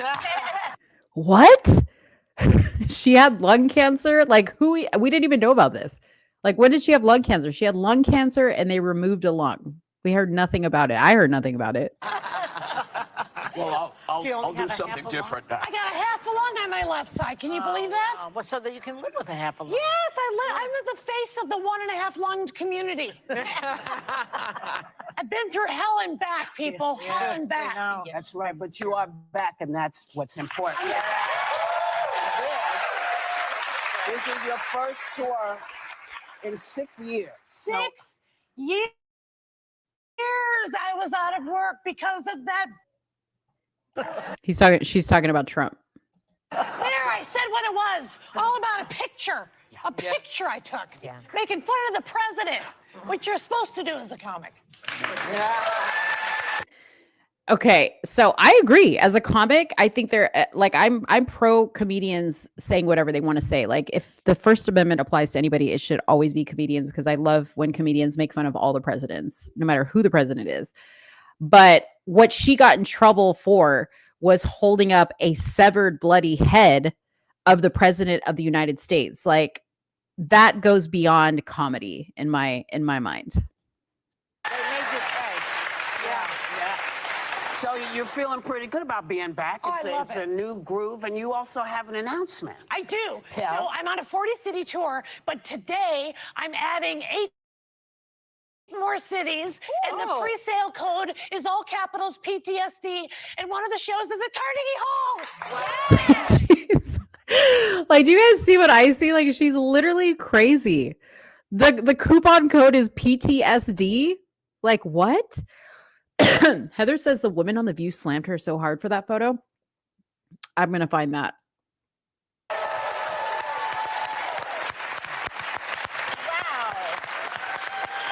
But this is your 7th show at This is Carnegie? I like to break little records, and so I was tied with the late great Joan Rivers, who I miss every day, and she and I had both done Carnegie just as single female comics 5 times each, so I'll be breaking our record by doing it a 6th time. Oh, I know. that's amazing. So it's exciting as a chick. As a chick comic. Yeah. We all miss Joan. The term in the title PTSD is not used lightly. No. Because you have survived so much career cancellation and a federal investigation over the Trump photo controversy. Yeah, no-fly list, Yeah. Interpol list, stopped at every airport, the whole thing. Yeah, you also, and none of these are small, a pill addiction, a suicide attempt, lung cancer. And I was on a psych hold. Look at this. A pill addiction, suicide attempt, lung cancer, and she was on a psych hold. Like, in what world can you convince me, okay, that being deranged and being like this woman is going to make you feel happy and content, okay? Look at her life. Like, look at her life. And I understand, like, she's a comedian and comedians, you know, typically have a lot of depression, but like, why do we keep putting this woman like on any type of platform or media tour or comedy tour or whatever? For 3 days, and I know you can tell why, but I was on a psych hold, so it was like I was like Britney and Kanye combined. And I was like, I walked into my own act. Psych hold for 3 days. But you also, but now I'm in recovery. I'm sober 3.5 years. That's amazing. You also lost your mother. I lost my mom during COVID, and you're going through a divorce. Not all of these divorce. things. But I want to know, in sincerity, how would you do What man would leave that? And then my favorite thing is this dumbass. She's like, and I want to know in sincerity, how are you doing? Dumbass, she just told you. She had a suicide attempt, lung cancer. She was committed, and the coupon code to her comedy show is PTSD. What do you think how she's doing? Let's see what Kathy says. Well, I will say, my girlfriends are circling the wagons. Yes. And what would we do without our girlfriends? Yeah. So it's true. It's really true. Yeah. And of course, my gays, as I lovingly say. And so, to be honest, I made a couple of key calls because, you know, I filed for divorce. I'm sobbing. I'm heartbroken. And so I used the bat phone and I called the one and only Jane freaking Fonda. Oh, God. Okay. What a mess. She's a mess. I'm not going to torture you guys anymore. I'm not going to torture you guys anymore with this. Okay. So let me just see, because I just sent myself, I just want to see if The View really torched her on this. And I don't know if I'm looking. Hold on. I don't know if I'm looking at the right video, but let's see if this is the video where they torched her on this photo, or if they kept it real. Indians are always in danger of stepping in it at some point. And right now, Kathy Griffin is knee-deep in it right now. She's sparked outrage over her gruesome photo shoot, holding a replica of the severed head of the current White House resident. And she... See, even back then, this was, you know, what, 6 years ago? Even back then, they weren't acknowledging his name. The White House resident. And he was the president at the time of this. quickly posted this apology. Take a look. I sincerely apologize. I am just now seeing the reaction of these images. I'm a comic. I crossed the line. I moved the line, then I crossed it. I went way too far. The image is too disturbing. I understand how it offends people. It wasn't funny. I get it. And sponsors have dropped her. People are calling for her to get fired, thrown in jail, and the Secret Service says they're looking into this. When you saw it, what was your response? I thought it was bad. I thought it was awful. It wasn't funny. Like him or not, you know, and you can debate his policy. He's the president. And when I saw that, all I thought of was his kid. He has an 11 or a 12-year-old. And I thought of that child seeing that image and said, you know what? Just because you can say something doesn't mean you should, or just because you can do something doesn't mean you should. And it bothered me. And I remember Ted Nugent had gotten a lot of heat.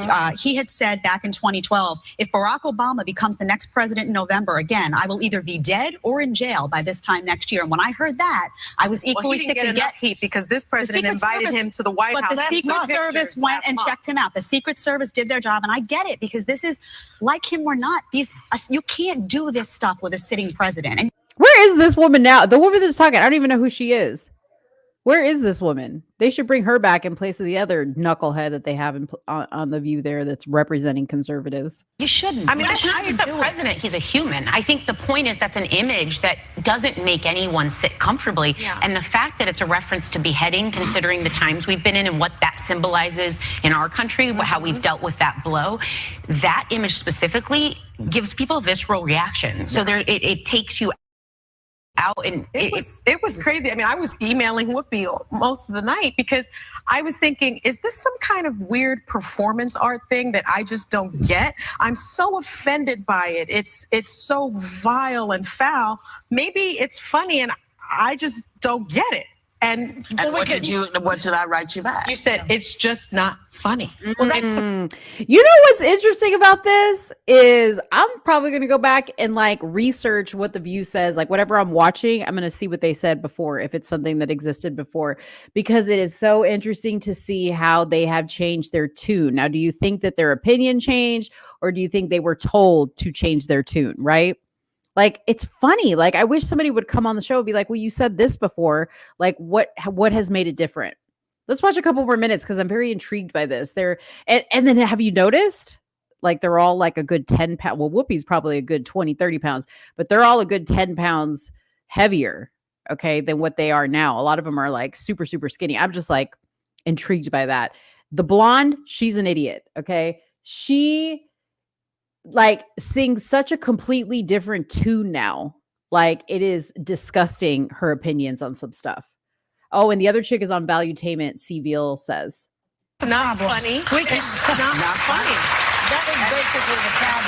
I mean, look, you know, Chelsea Clinton said a great thing. She said, you know, you should never talk about assassinating a president. You just don't do that. And, you know, everybody, you know, as comes, we sometimes go across the line. And she made a mistake. You know, you don't want to bring up beheading, you know, thinking of Daniel Pro. You don't want to, you know, and we've just had all of this violence happen in the last couple of days. And so it was just, Well, you there's know. two things. I mean, we could discuss and argue whether the joke is funny, but I don't see an actual joke. No, there is no.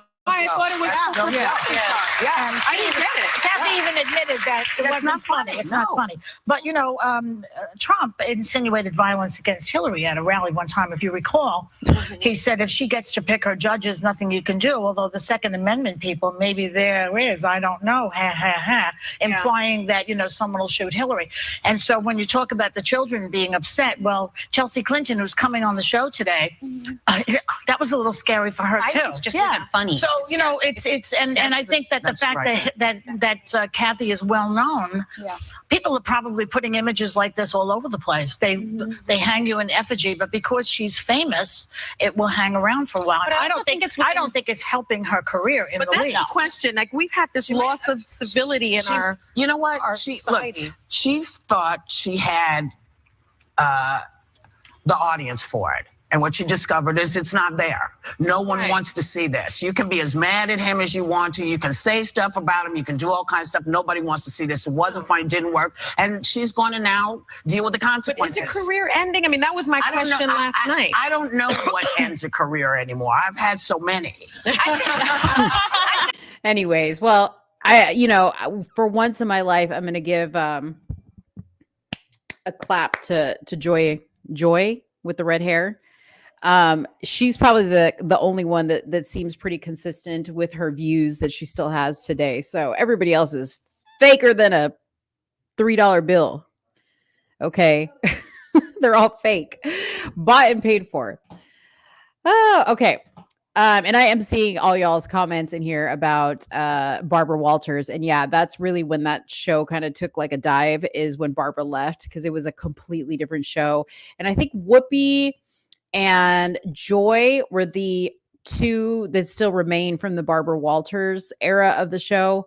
But yeah, the show was a completely different story back then. Okay. Let's move on because we've been on this for a while. And I do want to get to some of the other stuff. We're just going to go through some of the stuff that I have saved here. Okay. Do I have anybody that wants to come on and talk about this LSU game who is knowledgeable about what happened here?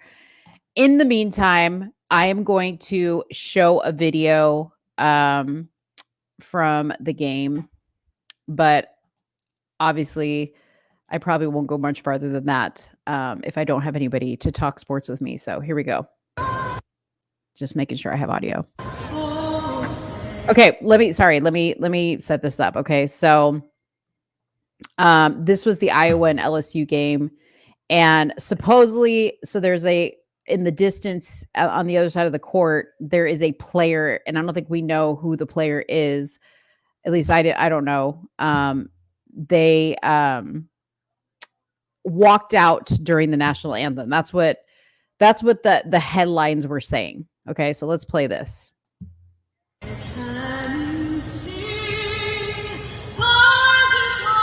Right here.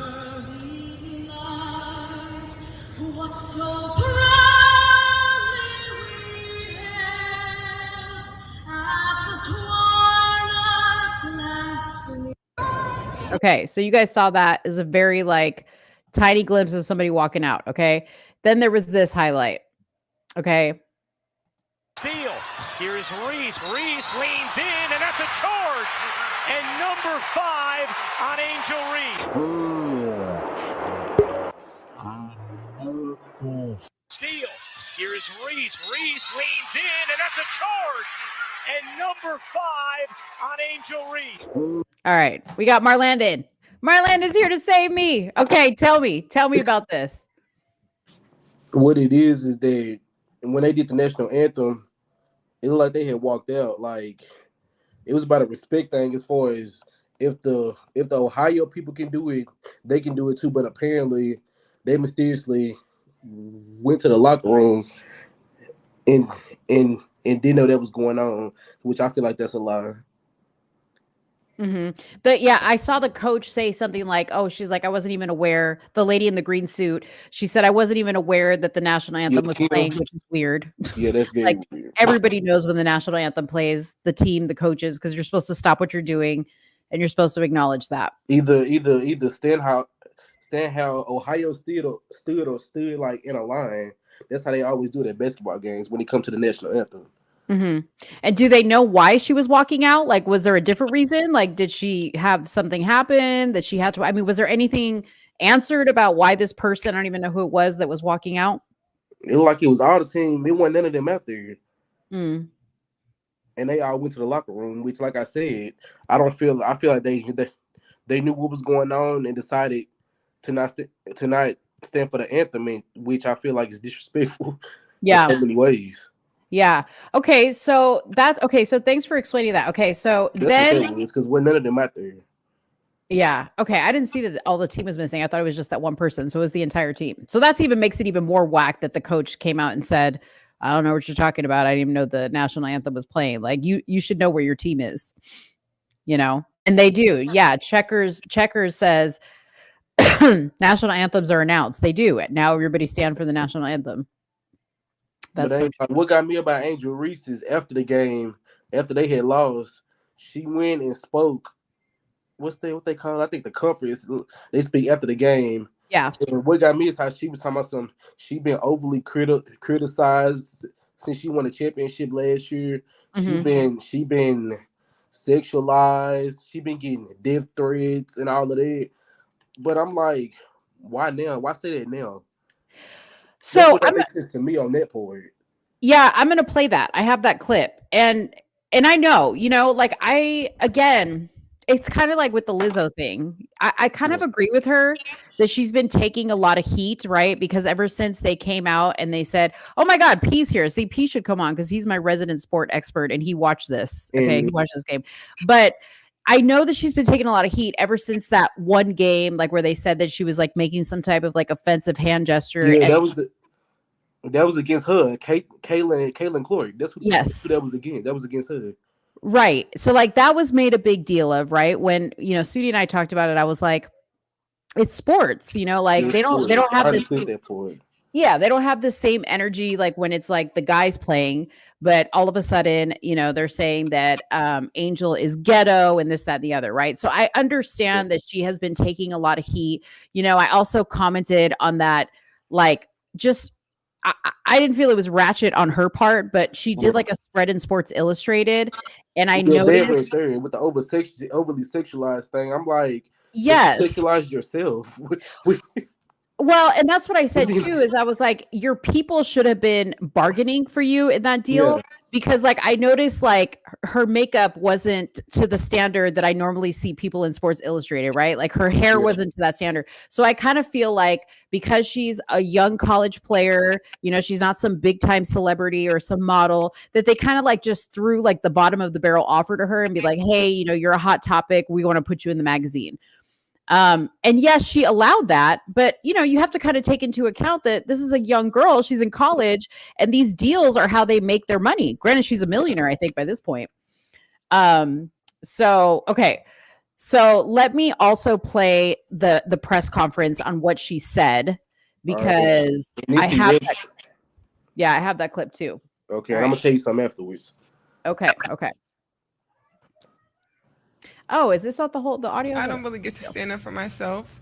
I mean, I have great teammates. I have a great support system. I got my hometown. I got my family that stands up for me. I don't really get to speak out on things just because I just try to ignore, and I just try to stand strong. Like, I've been through so much. I've seen so much. I've been attacked so many times. Death threats. I've been sexualized. I've been threatened. I've been so many things, and I've stood strong every single time. And I just try to stand strong for my teammates because I don't want them to see me down and like not be there for them. So I just want to always just know, like, I'm still a human. Like, all this has happened since I won the national championship. And I said the other day, I haven't had peace since then. And it sucks. But I still wouldn't change. I wouldn't change anything. I don't really get to stand up, and I would still sit here and say, like, I'm unapologetically me. I'm going to always leave that mark and be who I am and stand on that. And hopefully the little girls that look up to me, and hopefully I give them some type of inspiration that, hopefully it's not this hard and all the things that come at you, but keep being who you are. Keep waking up every day. Keep being motivated, staying who you are, staying 10 toes, don't back down, and just be confident. Okay, so I'm going to say this one thing, and then I'm going to give the floor to you. I want to draw the comparison between what she just said and what Lizzo said, because Lizzo said almost the exact same thing that she said. Okay. The difference between her and Lizzo is being a nasty, inappropriate, disgusting person. Okay. Angel Reese is being, P, I'll post the link for you, and you don't have to put your camera on. You don't have to put your camera on. I'll just send you the link, and you can join and just turn your camera off. Sorry. So anyways, I feel like with her, she's being a competitive athlete is what she's doing. And people just don't like whatever energy she's bringing, which who cares, right? I think that's the world of sports. We have tons of guys on, and I'm no basketball expert, but we have tons of guys in basketball that are known for being assholes. There are tennis players. That's just what it is, right? It's the competitiveness of it all. Now, my heart goes out to this girl because I think she really is at a point in her life where she needs to make a determination if this is the life for her. Because again, this is what comes with this territory, unfortunately. Yeah. And she can either handle it the way Kobe did, right? Kobe was like, I'm going to let this motivate me. I don't care what y'all say. And he went and used all of that negativity, even when he had scandal in his life, to push him harder and harder and harder. And I really pray for this girl that she's able to do that, because I think that she is, I think that they are highlighting her in some weird way to make her the example of something. And I don't like what's going on there. Yeah, to me, it's like, to a certain extent, it's like after so long, you accepted being the villain in so many ways, and that's too much for you to handle. Yeah. Now you the victim. That's my whole point with the whole sexualized thing. Yeah. When it came to that part, with the whole death threats and all of that, I don't agree with that. I don't. But when it comes to that other stuff, it's like you played a part in there. You played some parts in it. Yeah, I mean, of course, right? Yeah, that's my whole point, though. Yeah, of course. I think she knows. She's a competitive girl. She's a little expressive on the court, right? Yeah. She may be doing the most sometimes. And I think she knows that. But I think to her point is she's saying there's other things that are coming along with this that are not part of my game, my basketball, right? Like they're coming after me, they're sexualizing me, they're saying comments about me that have nothing to do with me as a player necessarily. So yeah. Oh yeah, and I want to throw out that the governor of Louisiana, Jeff Landry, he want to now if players don't stand up for the national anthem, he want their scholarships took away. That's what he's trying to do. Yeah. So Jeff Landry. Yeah. And this is a hard thing for me too, right? Because I am very passionate about people respecting the national anthem. Yeah. And I don't know, like, again, it kind of goes hand in hand with like transgenderism and accepting, right? Like, do we need to make a big scene about the fact that you don't want to necessarily acknowledge the national anthem? You can stand, you can, get on your phone or do whatever you got to do. There's a level, I think, of respect that we should keep it at. Now, I'm not saying you need to, sing the song, put your hand over your heart, take your head off. But there is a level of respect, I think, that needs to happen. And I think that the coach's duty to hold them to that. But then on the other side of it, we go back and forth between everybody has the right to do what they want to do, as long as you're not impacting somebody else, right? So if the person next to me doesn't want to stand for the national anthem or doesn't want to like sing along or believe in the words or whatever, that's not necessarily impacting me. I can understand how people take it a certain way, because I think that as well. Yeah.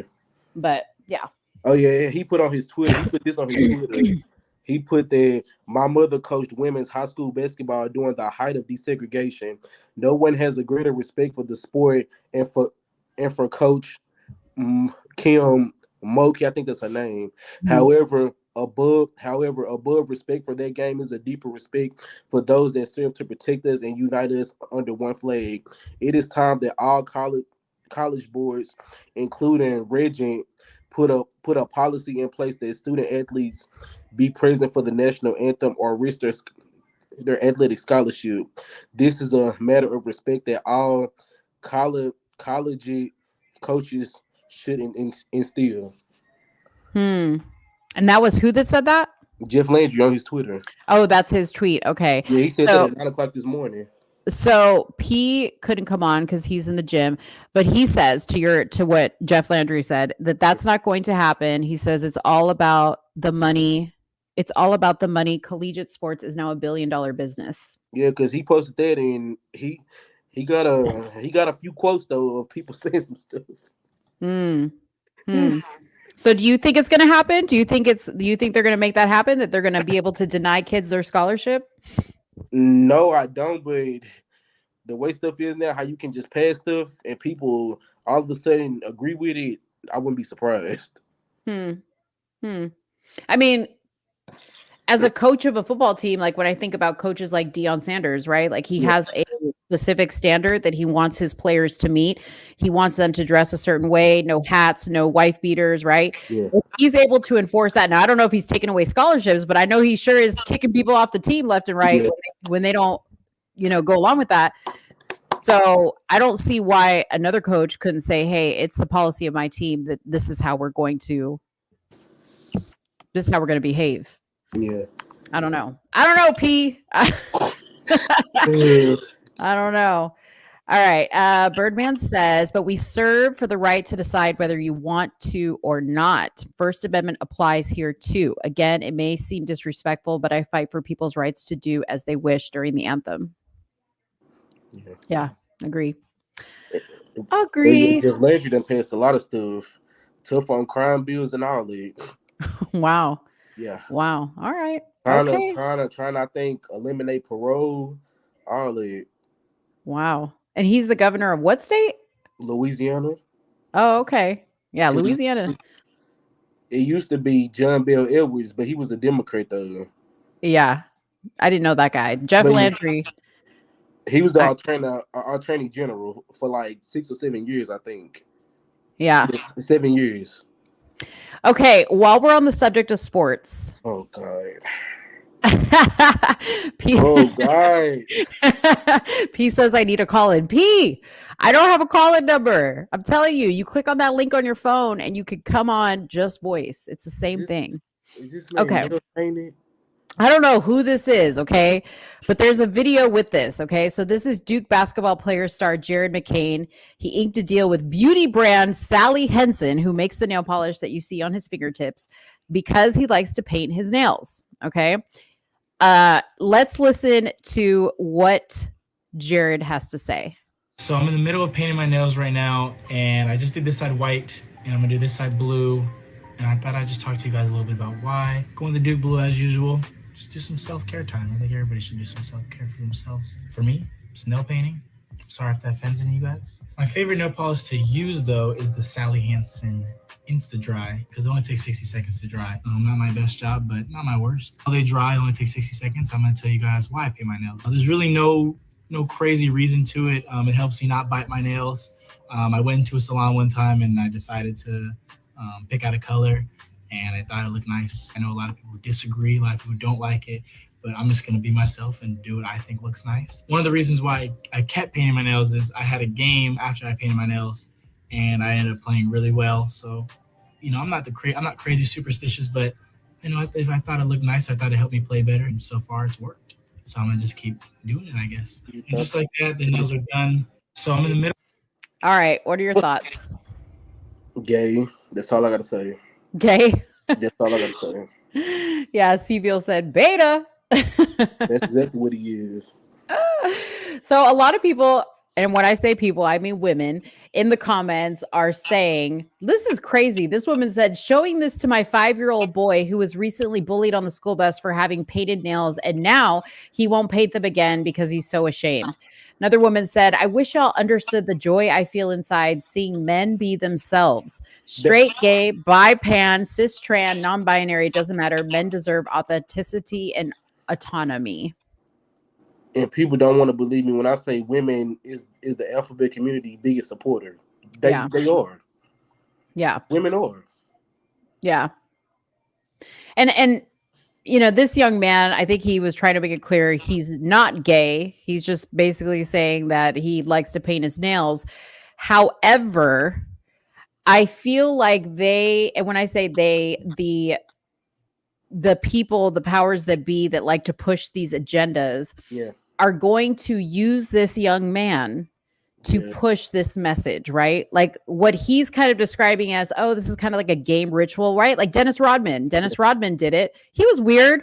Dennis Rodman was weird. He painted his nails and dressed up as a woman and all that. Dressed up as a woman and all that. And, you know, I think he even alluded to the fact that it made him play better. I don't know, wearing women's, I think he said that was wild. Yeah. But, P said, my son is a hooper. Hell no. Yeah. But the problem is, see, again, this is the danger with these young athletes, right? So he's now getting an NIL deal with Sally Henson's nail polish, and they're going to hijack him and paint him as the poster boy for a young black man who paints his nails. The young ones. It's always the young ones. Mm-hmm. It's always us. It's always the young ones. Yeah. Yeah. The naive ones. Because that's exactly what he is, naive. It's going to be used as a pawn to push the agenda even more. Yeah. Well, they're probably offering him a lot of money. And, you know, P and I often talk about like NIL deals because like he has sons who are young athletes and are like, you know, approaching, you know, getting things like that. And it's like, it's so cool that they're able to get it. But at the same time, it's so much responsibility for like a young person to have to deal with that much money and pressure to be able to manage that, right? And choose wisely. I don't know. P said the university had to play a part in this. Also, what agenda are they pushing? They're pushing the gay agenda, guaranteed. Because they definitely, I don't know no straight person that paint their nails. Yeah. I don't. Yeah. Yeah. And the university P having a part in this doesn't surprise me at all because universities totally condone this. I mean, I won't say all, but a lot of universities condone this type of stuff. I'm not talking about the painting of the nails, but the acceptance of the LGBTQ. It's a good majority, which is crazy. It's a good majority. Yeah, for sure. Here's another. Now that I have you on here, you're fun, and you like racket stuff. Okay, so this is a woman. Watch this video because this was wild. This woman has a beard. That's her up here. Okay, we're gonna play this video. No one's gonna marry you, Haranam. Like, you have a beard. No one's gonna date you, Haranam. You have a beard. No one's gonna be your boyfriend, Haranam. You have a beard. You are not a preference to a lot of men. And then I'll get like really feminine men message me, but that's not who I'm attracted to. Hannah, I like really masculine men because I am very soft. I'm so different to what you see like on TV. You know, on TV. I've never seen you on TV. I mean, but no, generally you'll see, oh, she's strong. She's, you know, what she's talking about is very powerful. Whatever people say, but then at home I'm very quiet. You know, I'm very feminine. I'm very soft. People don't get to see that side of me, you know. But no, it has been difficult. Where I wanted to be married and have kids, I would never be a single mom. That's not what I've ever wanted. I don't want to have kids with you. Tell me what all the masculine men in the chat, would you date Hernan with the beard? No. I wouldn't even piss on her if she was on fire. I was blown away because I was like, no way, this is a woman. Number one, the beard that she has is like, wow, like what did you have to do to get that? But this is the weirdness that we're living in. Like she's Weirdness literally and mentally illness. Yeah. the mentally ill. I don't understand. She's like feminine men are attracted to me. Duh. You're a chick with a beard. Yes. Oh man. Anyways. Society and our government never fails at doing a good job at fucking up my day. Society It never is fails. crazy. Crazy. Let me see what else I got. And they deeming this is normal, quote unquote. Mm-hmm. Yeah. Kevin says because he's always making fun of my forehead because he says I have a big forehead. He says I grow a beard on my forehead. No, it's smooth. I'm smooth all over, Kevin. Okay. I am a smooth person. No hair goes except for right here on my head. That's it. My stuff covered up. I got a do-rag on. My stuff ain't there, and I got cornrows. Oh, you do? Yeah. I gotta get my hair rebraided eventually. Oh, gotcha. You know what? I think we got through all of our topics. I'm so proud. It's 10:22. I think we got through all of our topics. Did you guys have fun with me today? Did you guys? Yeah. I haven't got an update. Let me send Soonie a message really quick before we get off to see if we can get an update on how she's doing. But did you guys have fun tonight? Did you have fun tonight? Yep. I always do. I know, but I always worry because you guys are always like Soonie's biggest fans, and you guys are like Soonie, and I know I'm totally different from her. So as long as you guys had fun, that's all I care about. Yeah, I didn't already told you at first. I had to figure you out. That's all it was. I had to figure you out. And what did you figure? Tell me what you figured out. Yeah, you was the type like Soonie was the more so the real one, like as far as the nonchalant, saying whatever's on her mind and just not caring. With you, you the type you care, but in a fun way. Like you the fun type. I'm fun. Yeah, you the fun type. Yeah, I'm wild. Soonie If we went nonchalant one. if we went to a party, Soonie would be the one sitting in the chair in the back of the room, and I'd be like the turn up girl. Like I'd be the wild one. For sure. Okay, Birdman says the tsunami warning changed to an advisory. That's great. So I think that they'll probably be headed back home soon. So that's awesome. And yes, Soonie is very serious. You guys, she is married to a Seventh-day Adventist. Okay. Is there any question? Is there any question? Anyways, well, I'm so glad that you guys stuck with me through the whole show. We had a really good turnout. Marlena, thank you so much for coming on. I'll let you go, but thanks for being my co-host for some of the topics. You will. You saved me on the sports. I love you. All right, you too. Bye. All right, guys. Well, thank you so much for watching. Please make sure as you leave that you definitely give this video a thumbs up. Drop a comment below so Soonie knows what a great time we had. That you guys love me so much, that you love me more than her. Specifically that. Like, make sure you do hashtag Mo is our favorite in the comments. That's what I need you to say. Hashtag Mo is our favorite.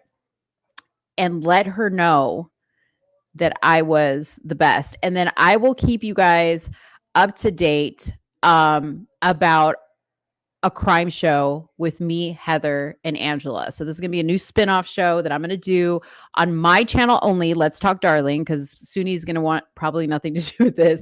No, but you know what? Soonie's not going to have fun with this because, you know, she doesn't like conspiracies. So Soonie, I love you, but you're not invited to this show. Okay. This is going to be a Soonie free show because it's going to get a little unhinged. Okay. So if you want to keep up to date with that, two things: make sure you're subscribed to me on Instagram at Let's Talk Darling, and definitely make sure you go to my YouTube channel at Let's Talk Darling as well, because that's where the show is going to be. So if you guys are not subscribed over there, you will not see it. Okay.